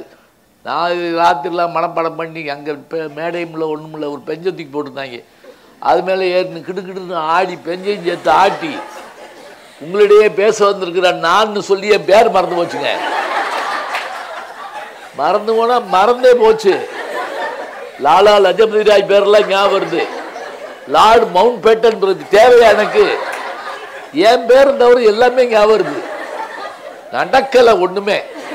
பேச வந்திருக்கிற நான் இருக்கேன். அதுக்குள்ள கீழே இருந்தவங்க போது இறங்கடா அப்படின்னு சொல்லி அப்படியான ஒரு பயங்கர சோக கதை எனக்கு அது. அதனால் பேசுகிறப்ப நம்ம கீழே உட்காந்து 1000 சொல்லுவோம். அங்கே பேசுகிற போது அத்தனை கஷ்டம் இருக்குது. அதை அதுவும் கண்டென்ட்டோடு பேசணும். என்ன வேணாலும் பேசுகிறதுனா பேசலாம். பெர்னாட் ஷா ஒரு தடவை தன்னுடைய நண்பருக்கு கடிதம் எழுதினாராம். எப்படின்னா, எனக்கு சிறிய கடிதம் எழுத நேரம் இல்லாத காரணத்தால், நல்லா கவனிங்க, சிறிய கடிதம் எழுத நேரம் இல்லாத காரணத்தால் பெரிய கடிதம் எழுதுகிறேன். அது என்ன புரியுதா? சிறிய கடிதம்னா கரெக்டாக சொல்ல வேண்டிய விஷயத்தை சொல்கிறது. பெரிய கடிதம்னா பாட்டி எப்படி இருக்கா, அந்த மாடு கண்டு ஓடிச்சா, அந்த ஏற்ற வீட்டில் காலி பண்ணி போயிட்டாங்களா, வந்துட்டாங்களா, வெள்ளை அடிச்சாங்களா, இப்படி பேசிட்டு இருக்கோம். இதுதான் பெரிய கடிதம். சின்ன அதனால் நல்ல வேலை தந்தியை கண்டுபிடிச்சாங்க. கரெக்டாக சொல்ல வேண்டிய விஷயத்த டக்குன்னு சொல்லி முடிச்சிடணும். அதுக்காக ரொம்ப அருமையாக பேசுனாங்க. செய்திகளோடையும் பேசுனாங்க, தயாரிப்பு பேசுகிறாங்க. அவங்க எல்லாத்தையும் நம்ம ரொம்ப அருமையாக பாராட்டி வாழ்த்துக்களை சொல்லிவிட்டு, இப்போ உங்களுக்கும் நான் ரொம்ப மகிழ்ச்சியாக பாராட்ட சொல்கிறேன். இவ்வளோ கூட்டம் வந்துருச்சு, இன்னும் இடம் பத்தாத அளவுக்கு. இப்போ ரொம்ப ரொம்ப மகிழ்ச்சி. நின்று கேட்டவங்களுக்கு என்னுடைய வாழ்த்துக்களை நான் சொல்லிக்கிறேன். இந்த முதல்ல இந்த கண்ணீர் அழுத்தத்தால், இதை நம்ம கண்ணீர் அழுத்தத்தால் பாட்டிக்கூடாது. இது நல்லா பிரிச்சே கொடுத்துருக்குறாங்க. கண்ணிலே ஏற்படுகின்ற அந்த நீரின் அழுத்தத்தால், கண்ணுடைய ப்ரெஷர், அது எதனால் அப்படி வருது, அதுக்கான காரணங்கள்லாம் சொல்லிட்டாங்க. மருத்துவ ரீதியான காரணங்கள் பாரம்பரியமாக வரலாம், கடுமையான மன உளைச்சல் மற்றதுனால வரலாம். அதே போல் இதனால் இப்படி ஏற்படுகிற போது என்ன செய்யணும் அப்படிங்கிறதுக்கான விஷயத்தையும் சொல்லிட்டு இதெல்லாம் நீங்கள் கடைப்பிடிக்கணும். இந்த இது வந்தால் என்ன செய்யணுங்கிறத எல்லாத்தையும் சொல்லி முடித்ததோடு மட்டும் இல்லாமல் 2 விஷயத்தை வச்சுக்கிட்டாங்க.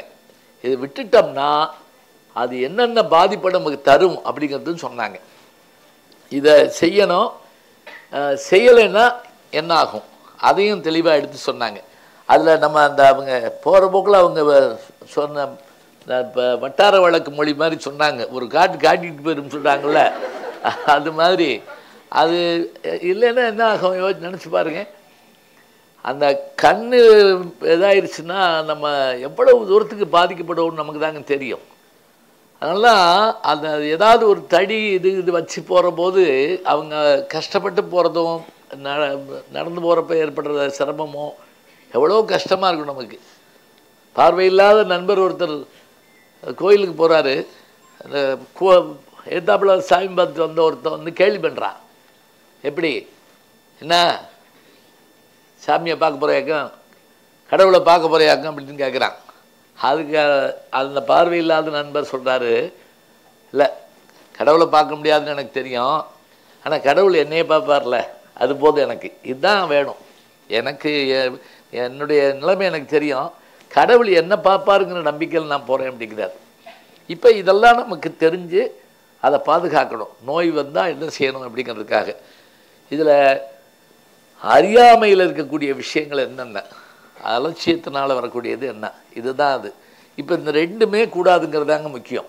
முதல்ல நோய் வரக்கூடாது, அப்படியே வந்தாலும் அது அறியாமையினாலேயோ அலட்சியத்தினாலேயோ வரக்கூடாது. இதை ரெண்டு இதனால் வரலாம் அதனால் வரலாம் நான் சொல்லி முடிக்கக்கூடாது. அப்படிலாம் இது அப்படி இல்லை தலைப்பு, ரெண்டு நாளையும் வரக்கூடாது, அதான் முடிவு ஞாபகம் வச்சுக்கிறணும். ஆனால் அதை அப்படி தீர்ப்பாக சொல்லிடலாமா? இரண்டு பக்கமும் பேசியதை வைத்து பார்க்கிற போது அறியாமையில் தான் வருகிறது, அலட்சியத்தில் தான் வருகிறது. நன்றி வணக்கம் நீ என்ன சொல்லுவீங்க? இதை மூன்றையும் சொல்லிருக்க வேண்டியதானே? இதைத்தான் சொல்ல போறோம்னா மூன்றையும் சொல்லலாம்ல, இதுக்கு எதுக்கு இந்த எழுத்தீங்க அப்படின்னு சொல்லி. அது என்ன அப்படின்னா, ரெண்டுமே நம்ம தெரிஞ்சாலும் ஒரு சின்ன இதில் ஒரு இப்போ எல்லாரும் பாஸ் எல்லாரும் மெயில் போட முடியுமா சொல்லுங்க பார்ப்போம். நம்ம அந்த கொரோனா சமயத்தில் நம்ம ரெண்டு விஷயந்தான் நமக்கு. ஒன்று என்ன, ஆல் பாஸு, இன்னொன்று இ பாஸு, அவ்வளோதான். அப்படி போட முடியாது. அது எங்களை மாதிரி பேராசிரியர்கள்லாம் பேப்பர் திருத்தி கொடுக்குறப்ப என்ன அப்படின்னா, அவர்கள் தகுதியை பார்த்து போடுறோம். அவங்க எழுதுகிற மார்க்கு அதுக்கெல்லாம் கரெக்டாக இருக்கணும். வகுப்பு எப்போ அமைதியாக இருக்குன்னு நான் பார்த்துருக்கேன்னா, எக்ஸாம் பேப்பர் கொண்டு கொடுக்குறேன் பாருங்க, அப்போ தான் செத்து கூட போகலாமான்னு நினைப்பாங்க. சில பேர் தரையை பார்த்து உட்காந்துருப்பான், சில பேர்த்து எப்படியே குல தெய்வத்தை கும்பிட்டு அப்பாவுக்கு மொட்டை போடுறோம்லாம் வேண்டியிருப்பாங்க. எல்லாம் நடக்கும். பேப்பரை கொடுத்து சில பேர் பேசாமல் இருப்பாங்க, சில பேர் கொஞ்சம் கண்டபடி திட்டுருவாங்க. அதில் ஒரு பிள்ளை பேப்பர் வாங்கிட்டு கோணும் கதறுது, 98 மார்க்கு 2 மார்க் போச்சு, 98 வாங்கியிருக்கு, 98 வாங்கினதுக்கு அழுகுது. இங்கிட்ட ஒருத்தன் 12 மார்க் வாங்கி கெக்கன்னு சிரிச்சிருக்கான். இவர் கோவப்பட்டு, ஏய் 98 வாங்கிட்டு அந்த பிள்ளை அழுகுது, 12 மார்க் வாங்கிட்டு சிரிக்கிறேன்னு இருக்காரு. அவங்க சொன்னா, இந்த 12 எப்படி போட்டாங்கன்னு தெரியல, நான் ஒன்றுமே எழுதலை, யாரோ ஒரு பையன் படிக்காமல் திருத்திருக்கான், யாரோ எங்களை தான் சொல்கிறேன் படிக்காமல் திருத்தம் வேணு. ஆனால் ஒன்றுங்க, இந்தியெல்லாம் ஒரு 40 மார்க் வாங்கினா கெடா வெட்டி சாமி விட்டுருவாங்க. நம்ம பரம்பரையிலேயே இப்படி மார்க் கிடையாது, அப்படி அறிவாளிப்பாங்க. இப்போ 99.99 வாங்கியிருக்குது, இன்னும் எப்படி வாழ போகிறோம்ன்றாங்க எல்லா குடும்பத்தில். கட் ஆஃப் மார்க் போச்சு, அவ்வளோதான். 99க்கு அடியா வீட்டில். அதுவும் நீங்கள் பார்த்தீங்கன்னா, ஏதாவது தோல்வி அடைஞ்சிட்டா, தோல்வியோ மற்றதோ ஆயிட்டா ரணகலமாகி போகுது வீடு. அது அந்த அம்மாக்கள் சில நேரத்தில் கோபத்தில் எப்படி பேசுகிறீங்க, அவன் அவர் பாட்டுக்கு சோறு தின்னுக்கிட்டு இருப்பாரு. இனி அவர் உயிரோடு இருப்பாடாரா?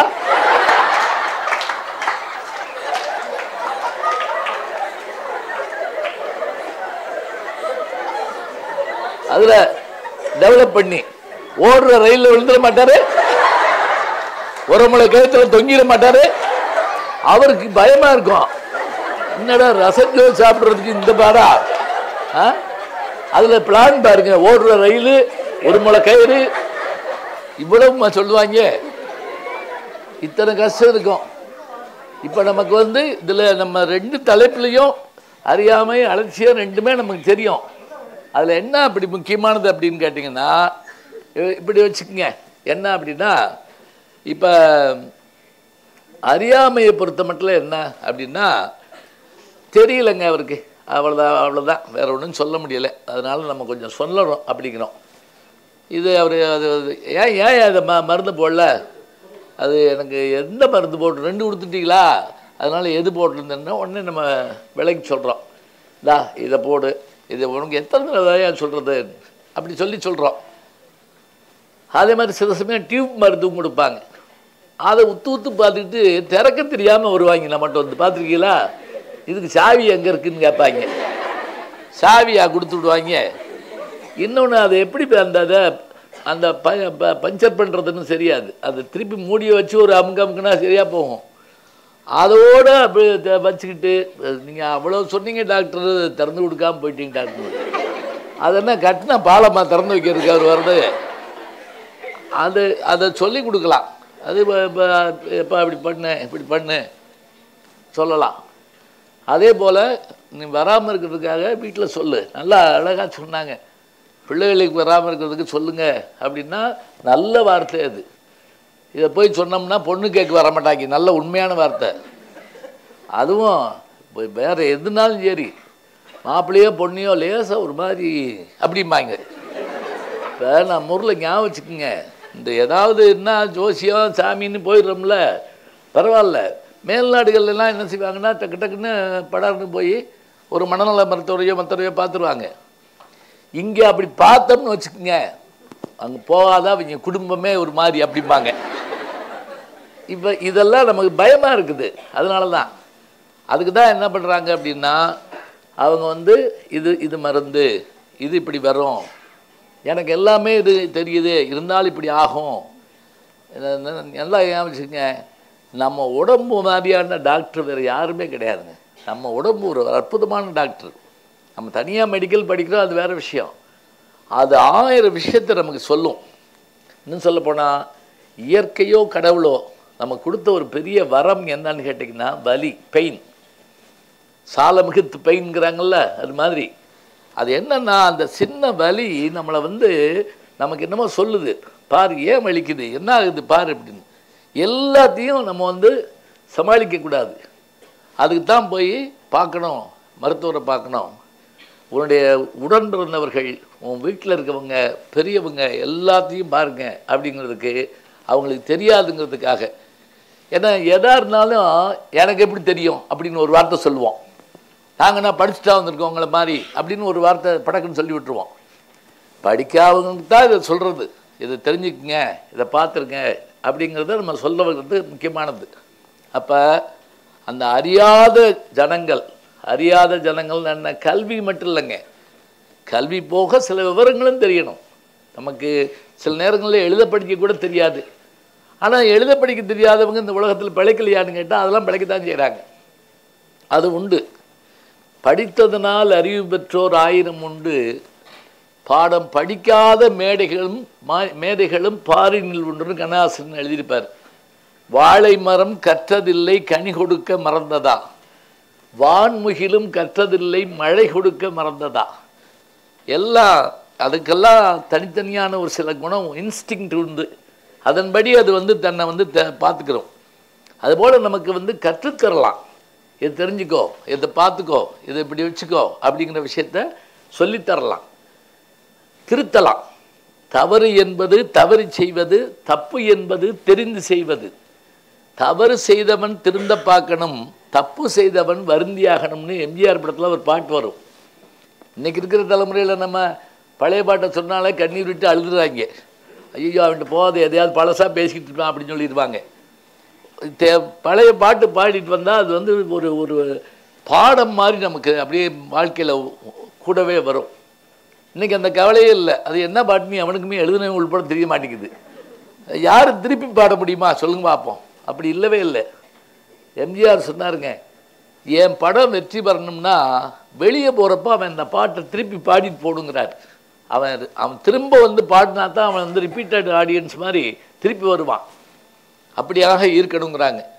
அப்போ இதனால் வரும் அப்படின்னு தெரியலைன்னா அறிவிக்கலாம், இதை இப்படி தடுக்கலாம் தெரியலைன்னா அறிவிக்கலாம்.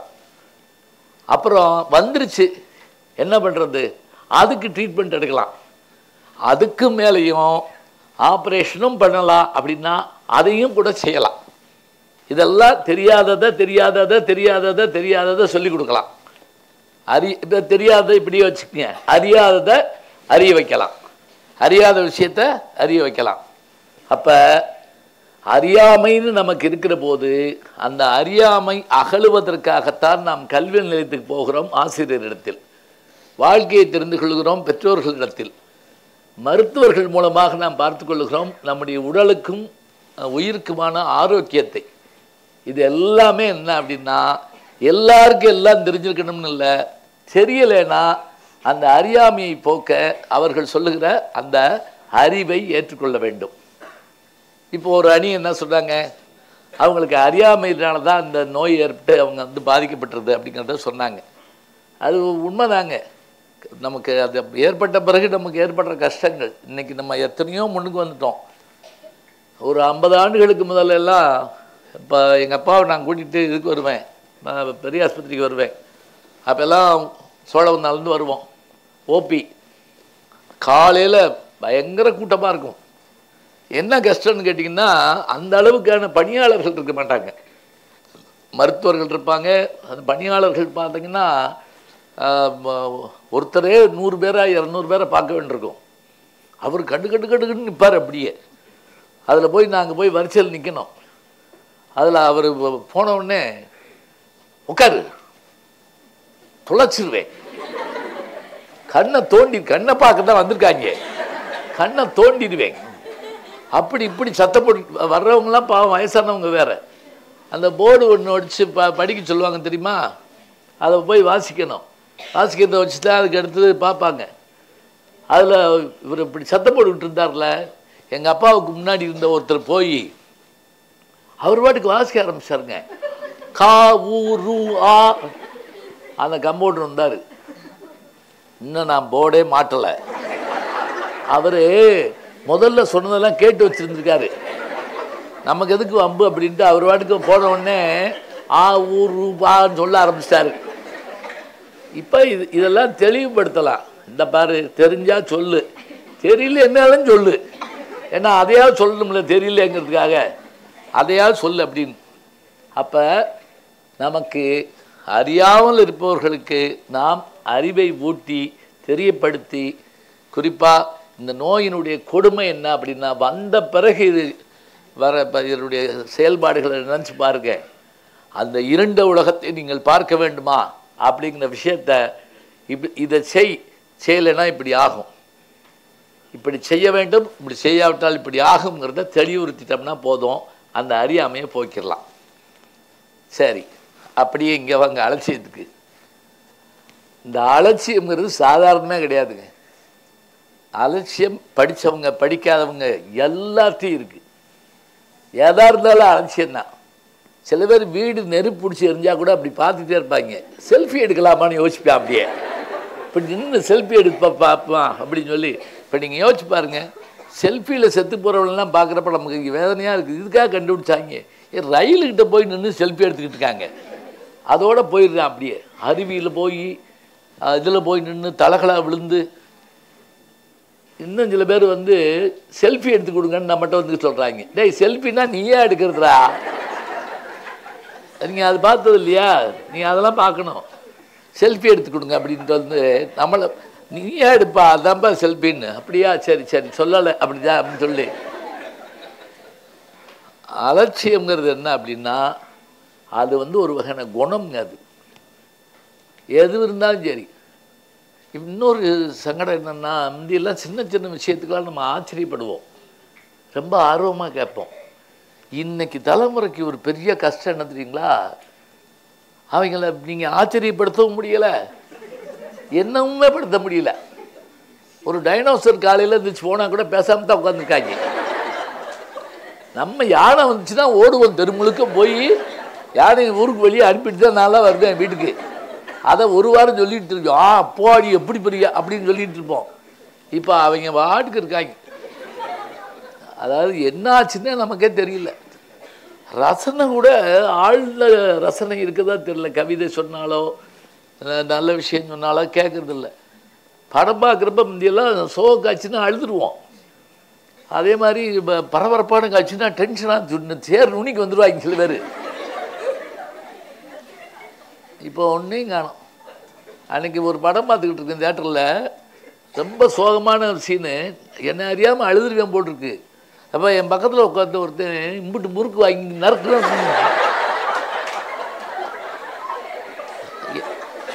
சத்தம் காதை பிளக்குது. நான் கோபத்தோட திரும்பி பார்த்தேன் அவனை. அவன் அப்படின்னு எப்படி இருக்கு பாருங்க. இதுக்காக படைச்சாங்க கடவுள். தேடிச்சோறு தினம் தின்று பாருங்க, அந்த வார்த்தையை பாருங்க.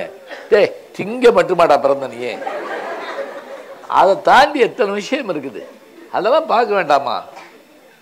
அப்ப இந்த அலட்சியம்ங்கிற விஷயம் இருக்கு பாருங்க, அது நீங்க பல இன்டர்வியூலயே பார்க்கலாம். என்ன அப்படின்னா, அவங்க வர்ற போதே பார்த்தா அங்கே போனால் அவங்க இப்போ 5 நிமிஷம் தான் என்ட்ரி பண்ணாங்க, போக சொல்லிட்டாங்க, ஆளை வாச்சு அதெல்லாம் எடுத்துட்டாங்க. முதல்ல சும்மா அப்படி அதெல்லாம் கிடையாது. நீ உள்ள நுழையிறப்போ ஒன்று வேண்டாம்னு இருப்பாங்க. அது நமக்கு தெரிஞ்சு போயிருக்கோம். ஒரு வகையான அசால்ட்டு, ஒரு அலட்சிய போக்கு இருந்துச்சுன்னா அதில் நமக்கு தெரிஞ்சு போயிடும். என்னுடைய கல்வியை தான் பார்க்கணும், என்னுடைய அப்படிலாம் ஒன்றும் கிடையாது. உன் கல்வி உன்னுடைய நடை உடை பாவனைகளில் தெரிய வேண்டும். அதனால தான் சொல்லுவாங்க,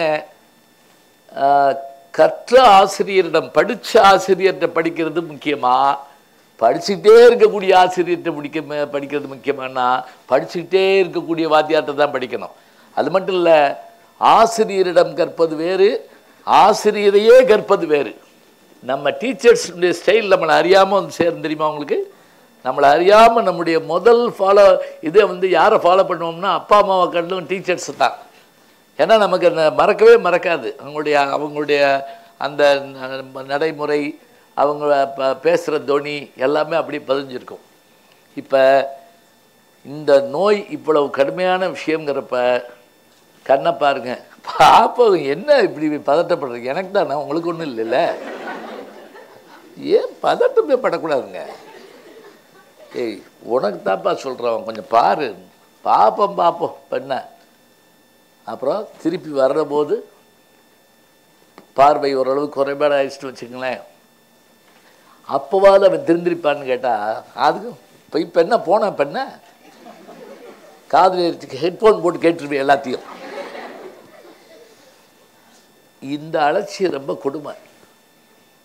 ஏன்னா அறியாமைக்கு மருந்து உண்டு, வாதத்துக்கு மருந்து உண்டு, பிடிவாதத்துக்கு மருந்து இல்லை. வாதம் வம்பு பண்ணக்கூடாது அப்படின்னு அந்த காலத்தில் பாட்டு எழுதுவாங்க. அப்போ நமக்கு கண் எவ்வளோ முக்கியமானது அதை பற்றி படிக்கணும்.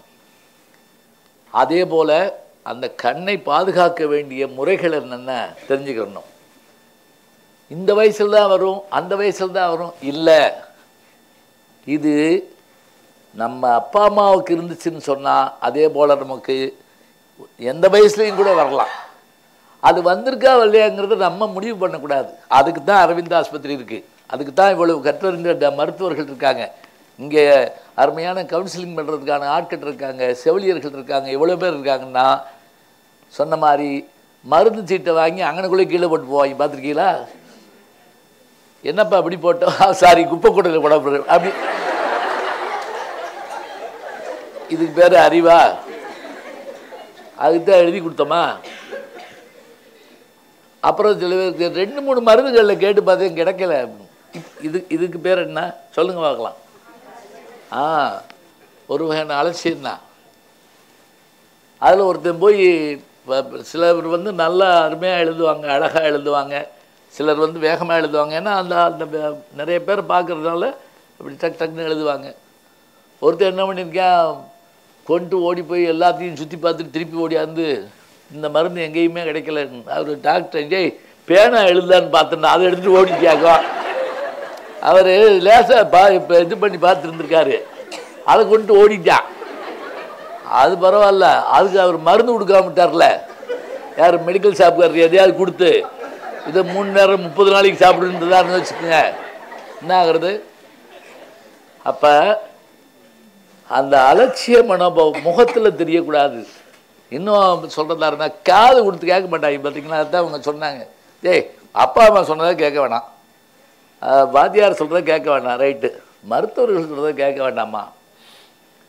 அந்த கேட்கணுங்கிறது மட்டும் இல்லை, நாம் மற்றவங்களுக்கு சொல்லவும் செய்யணும்.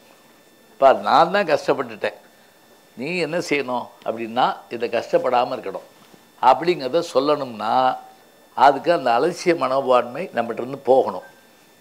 எல்லாம் சொல்லிட்டு தாங்க இருப்பாங்க அவங்க சொன்ன மாதிரி, அதெல்லாம் விதின்றது தான் வரத்தான் செய்யும். அப்படி தான், அதெல்லாம் இல்லை. விதியை நினச்சி வீழ்ந்து கிடக்கும் வீணரெல்லாம் மாறணும், வேலை செஞ்சால் உயர்வுங்கிற விவரம் மண்டையில் ஏறணும்னு அந்த காலத்தில் பட்டுக்கோட்டை எழுதுவாருங்க. ஊழையும் உப்பக்கங்கான்பர் உழைவின்றி தாளாது உயற்றுபவர். ஒன்றும் பயப்படாங்க, திருக்குறள் தான். திருவள்ளுவரும் இப்படியே எழுதியிருக்காரு மனுஷன் அப்படின்னு நினைக்கப்படாது. ஊழ்னா விதி, அதையுமே ஜெயிக்க முடியுங்கிறாங்க. உப்பக்கங்கான்பர் உழைவின்றி இடையராது உழைப்பவர்கள், விதியை கூட மாற்றமை வல்லமை உள்ளவர்கள். வானத்திலேறி சந்திர மண்டல வாசலை தொடலாமா, மாண்டு கிடக்கும் மனிதனின் மேனி மறுபடி எழலாமா என்றொரு காலம் ஏங்கியது உண்டு, இன்று கிடைத்தது பதில் ஒன்றுங்கிறார் கண்ணாசன். இந்த பாட்டு எழுதுறப்ப 67 எழுதுறாரு. இன்னைக்கு பாருங்க எத்தனை மாற்றம் வந்துருச்சு. அப்ப நாம் மருத்துவர்கள் சொல்லுவதை கேட்க வேண்டும். தெரியாது நமக்கு, கேட்க வேண்டும். அது அறியாமை, சரி பண்ணிடலாம். கேட்டுட்டு இந்த காதில் வாங்கி அந்த காதில் விடக்கூடாது. 3 பொம்மைகளை செஞ்சு கொண்டு வந்தாப்புல ஒருத்தர் கிருஷ்ணதேவராயருடைய அரண்மனைக்கு. பெண் ஒரு பொம்மைகள் 3 பெண் பொம்மைகள் 3 ஒரே மாதிரி இருக்கு. இதில் எப்படி வேறுபாடு கண்டுபிடிக்கிறது? ஆனால் அவன் சொல்கிறான் இது 3 வெவ்வேறு தான் அப்படிங்கிறான். எப்படி கண்டுபிடிக்கிறது? யாராலும் கண்டுபிடிக்க முடியல. அப்புறம் தென்னாலிராமனை போய் கூட்ட சொன்னாங்க. அவர் வந்து பார்த்தாரு, பார்த்துட்டு 3ஐயும் சுற்றி பார்த்தாரு. பார்த்துட்டு இந்த ஈர்க்குச்சி, விளக்கு பார்த்து குச்சி சொல்லுவோம்ல, அதை வாங்கினார். வாங்கி முதல் சேலையினுடைய காதில் விட்டார். அது இந்த பக்கமாக வந்துருச்சு. இன்னொரு குச்சி கொண்டு சொன்னார், இங்கே விட்டார், இப்படி வாய் வழியாக வந்துருச்சு. இன்னொரு குச்சி எடுத்தார், உள்ளே விட்டார், உள்ளுக்குள்ளே போயிடுச்சு. இதுதான் வித்தியாசம்னார். முதல் பொம்மை இந்த காதில் வாங்கி அந்த காதில் விட்டுரும். 2வது பொம்மை வாங்கினது பூரா வீடு வீடாக போய் சொல்லிட்டு வந்துடும். இது ரகசியம், அதனால தான் உங்கள்கிட்ட சொல்கிறேன். அப்படி இது சொல்லி இது யாருக்கும் தெரிய வேண்டாம், அதுக்கு தான் உங்கள்கிட்ட சொல்கிறேன் அப்படின்னு சொல்லி. அப்படின்னா என்ன அர்த்தம்னா நீ சொல்லிடுன்னு அர்த்தம். அதுக்கு தான் அதை நான் என் வாயில் சொல்லக்கூடாது, அப்படியே சொல்லிடுவாங்க. 3வது பொம்மை தான் அதை வாங்கினதை எங்கேயும் வெளிவிடாது. வேறுபாடு தெரியுதுங்களா? இது போல் நாம் என்ன அப்படின்னா அந்த செய்திகள் எல்லாம் உள்வாங்குவதோடு மட்டும் இல்லாமல் வரக்கூடாது, வராமல் பாதுகாக்கணும், வந்தால் வைத்தியம் எடுக்கணும். அது மட்டும் இல்லை, மருத்துவர்கள் சொல்கிறத கேட்கணும், கடைப்பிடிக்கணும். நான் பல இடங்களில் பார்த்துருக்கேன், 1/4 கிலோ அல்வா திம்பாங்க, காப்பியில் சுகர் போட வேண்டாம். ஏய் நீ தானே அல்வா தின்ன, அப்புறம் என்ன காப்பியில் சுகர் வேணாம்ங்கிற? இல்லை, லிக்விட் சுகர் கொஞ்சம் ஒரு மாதிரியா இதாக இருக்கும். அது வந்து சாலிட்ஸ் சுகரில் என்ன லிக்விட் சுகர் சாலிட் சுகரு. அப்போ நம்மளா சில முடிவுகளை எடுக்கக்கூடாது. எடுத்து நாம் அதெல்லாம் ஒன்றும் செய்யாதுங்க. நீங்கள் என்ன நான் எனக்கு தெரிஞ்ச சைவம் ஒருத்தர் என்னென்னா பிரியாணியில் இருக்கக்கூடிய அந்த பீஸெல்லாம் எடுத்து வச்சு சாப்பிடுவார். அதுதாங்க சாப்பிடக்கூடாது. பிரியாணி சாப்பிட்லாம், இதுக்கு பேர் சைவமா? இதில் இன்னும் சில பேர் முட்டை சாப்பிட்லாம், அதை பற்றி ஒன்றும் இல்லை. அதனால உடச்சி ஆம்லேட் சாப்பிடலாம், ஆப்பாயில் தான். இது ஒரு சைவமா? இதுக்கு பேர் இதெல்லாம் எதுவும் கிடையாது. நானும் ஒரு நண்பர் ஒருத்தரும் போயிருந்தோம். அந்த ஹோட்டலில் சாப்பிட போனப்போ சிக்கன் 65 சொல்லியிருந்தோம். அப்போ அதுக்கு பேர் என்ன 65 என்னன்னா ஒன்றும் இல்லைங்க. அந்த கோழி குஞ்சுக்கு 65 நாள் அந்த இதை வந்து சமைச்சோம்னா அதுக்கு சுவையாக இருக்குமா. அதனால தான் அதுக்கு 65. சில பேர் அதுதான் 1965 அப்படிலாம் ஒன்றும் கிடையாது. அதனால் AK-47 அதை இப்போ கண்டுபிடிச்சதுன்னு சொல்கிறதுக்கு இல்லை. அந்த நான் இவர் என்ன நான் நண்பர் போயிட்டு இப்படி 65 ஆர்டர் பண்ணோம். அவர் நண்பர் சும்மா இருக்க மாட்டாமா, அப்புறம் சர்வர்கிட்ட அது ஆயில் கம்மியாக கொடுக்கணும் அப்படின்னு. சரிண்ணா தம்பி நல்லா ஞாபகம் வச்சுக்கோங்க, எனக்கு உடம்பு இதாக இருக்குது, ஆயில் கம்மியாக இருக்குண்ணா. அதே மாதிரி கொண்டு வந்தார். திருப்பியும் இவர் ஆரம்பித்தார் ஆயில் கம்மியாக இருக்குன்னு. அந்த சர்வர் நல்லா அடித்தார் ஒரு அடி. சார் அது ஆயில் கம்மியானதுலாம் சார் உங்கள் தட்டுக்கே வந்திருக்கு அப்படின்னாரு. எது கோழி குஞ்சோட புரியுதா? அப்படின்றது ஆயுள் காப்பீட்டு கழகம்னு சொல்கிறோம்ல, இவர் ஆயில்னு சொன்னார். என்ன அவரு சொல்கிறாரு, என்ன சொல்கிறாரு, அதுக்கு ஆயில் முடிஞ்சவன தான் உன் தட்டுக்கே வந்திருக்கு, அதனால் அதை பார்த்து சாப்பிடுக்குன்னு. அப்போ நாம சில விதிகளை இப்போ மருத்துவர் சொல்கிறப்ப ஒரு நாள் விட்டு ஒரு நாள் ஊற்று, இப்போ 2 நாளைக்கு ஒரு நாள் ஊற்றினாலும் பரவாயில்லைங்க. அதனால் இப்போ என்ன இந்த பாருங்க எனக்கு நல்லா தெரியுது பாருங்க அப்படின்னு எதையாவது காட்டிகிட்டு இருக்கக்கூடாது. இந்த மாதிரியான அலட்சியம் மட்டும் இல்லாமல் மற்றவர்களுக்கும் தவறான முன்னுதாரணமாக இருந்துடக்கூடாது. அறியாமையை போக்கிவிடலாம், அலட்சியத்தை நாம் போக்க முடியாது. எனவே இந்த கண் நீர் அழுத்த நோய் ஏற்படக்கூடாது. ஏற்பட்டாலும் பார்த்து கொள்ளலாம், இல்லையா அறுவை சிகிச்சையும் செய்யலாம். என்றாலும் கூட அலட்சியமாக இருந்துவிட்டால் அதனால் ஏற்படும் விளைவுகள் நம்மையே சாரும் என்று சொல்லி அலட்சியமே காரணம் என்று தீர்ப்பு கூறி விடைபெறுகிறேன். நன்றி, வணக்கம்.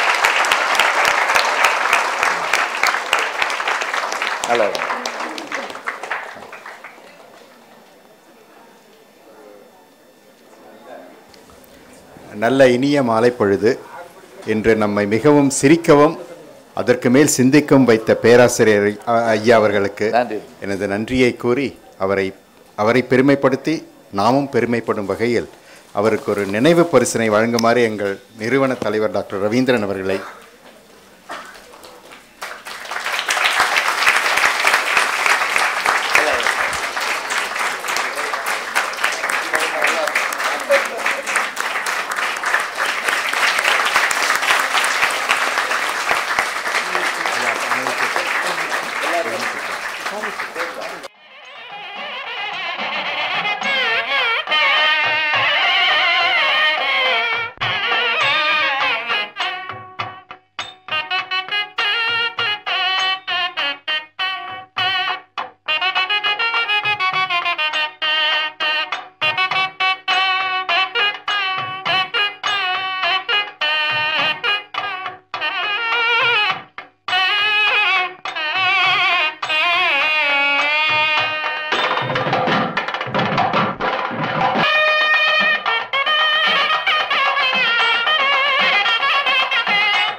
இந்த இனிய நிகழ்ச்சியினை நிறைவு செய்யும் வகையில் சகோதரி துர்கா அவர்கள் நன்றியுரை வழங்குமாறு கேட்டுக்கொள்கிறேன். அனைவருக்கும் மாலை வணக்கம். கண்ணீர் அழுத்த நோய் விழிப்புணர்வு நிகழ்வை முன்னிட்டு ஒரு பட்டிமன்ற நிகழ்ச்சி நடைபெற நமது மருத்துவமனை நிர்வாகம் முடிவு செய்தவுடன் எங்கள் அனைவருக்கும் நினைவில் வந்த முதல் தமிழ் ஆளுமை நமது ஐயா முனைவர் திரு ஞானசம்பந்தம் அவர்கள். அவரை சந்தித்து இந்த விழிப்புணர்வு நிகழ்வை பற்றி கூறியவுடன் அதற்கு தலைமை தாங்க ஒப்புதல் அளித்ததுடன் பட்டிமன்ற உரையாடலுக்கான சிறந்த தலைப்பையும் பரிந்துரை செய்த நமது மதிப்பிற்குரிய நடுவர் அவர்களுக்கு அரவிந்த் கண் மருத்துவமனையும் அதன் பணியாளர்களும் மிகவும் கடமைப்பட்டுள்ளோம்.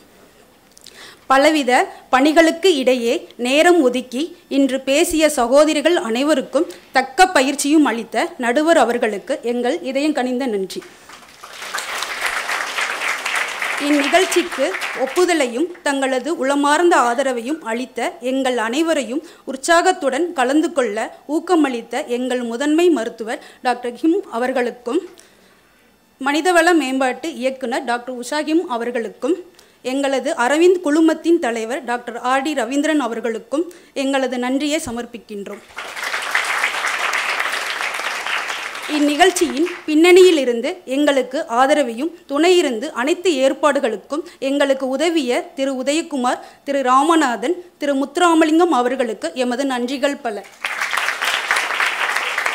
இந்நிகழ்ச்சி ஏற்பாட்டிற்காக தங்களது ஒத்துழைப்பையும் உழைப்பையும் வழங்கிய திரு முருகராஜ் மற்றும் டிடிபி குழுவினர், இல்ல பராமரிப்பு துறையினர் மற்றும் திரு கனகராஜ் மற்றும் அவரது குழுவினருக்கும் இந்நிகழ்ச்சியை நேரடி ஒளிபரப்பு செய்ய உதவியதற்காக அவர்கள் அனைவருக்கும் எங்களது உளமார்ந்த நன்றியை தெரிவித்துக் கொள்கிறோம்.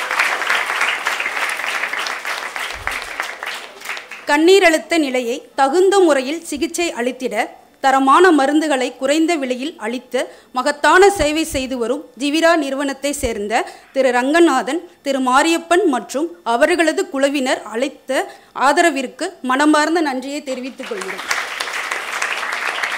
இந்த பட்டிமன்றம் மற்றும் கலந்துரையாடல் நிகழ்ச்சியில் பங்கு பெற்று சிறப்பாக உரையாடிய அனைத்து சகோதரிகளையும் வாழ்த்துகிறோம். அனைத்து சிறப்புகள் இருந்தாலும் இந்நிகழ்ச்சிக்கு வந்திருந்து தங்களது பொன்னான மணித்துளிகளை அளித்து பார்வையாளர்கள் வராதிருந்தால் இந்த நிகழ்ச்சி மேன்மை அல்லது பயனடையது. ஆகையால் இங்கு பங்கு பெற்ற அனைவருக்கும் எங்களது நன்றியை தெரிவித்துக் கொள்கிறோம். இங்கு பங்கு பெற்ற அனைவரும் கண்ணீர் அழுத்தத்தை பற்றிய செய்திகளை தங்களது உற்றார் உறவினர் இதை அனைவருக்கும் அளித்து இதை பற்றிய விழிப்புணர்வை சமுதாயத்தில் ஏற்பட உதவுமாறு பணிவுடன் கேட்டுக்கொள்கிறோம். முனைவர் திரு ஞானசம்பந்தம் ஐயா தலைமையில் நடைபெற்ற கண்ணீரழுத்த விழிப்புணர்வு நிகழ்ச்சி இனிதே நிறைவடைகிறது. நன்றி, வணக்கம்.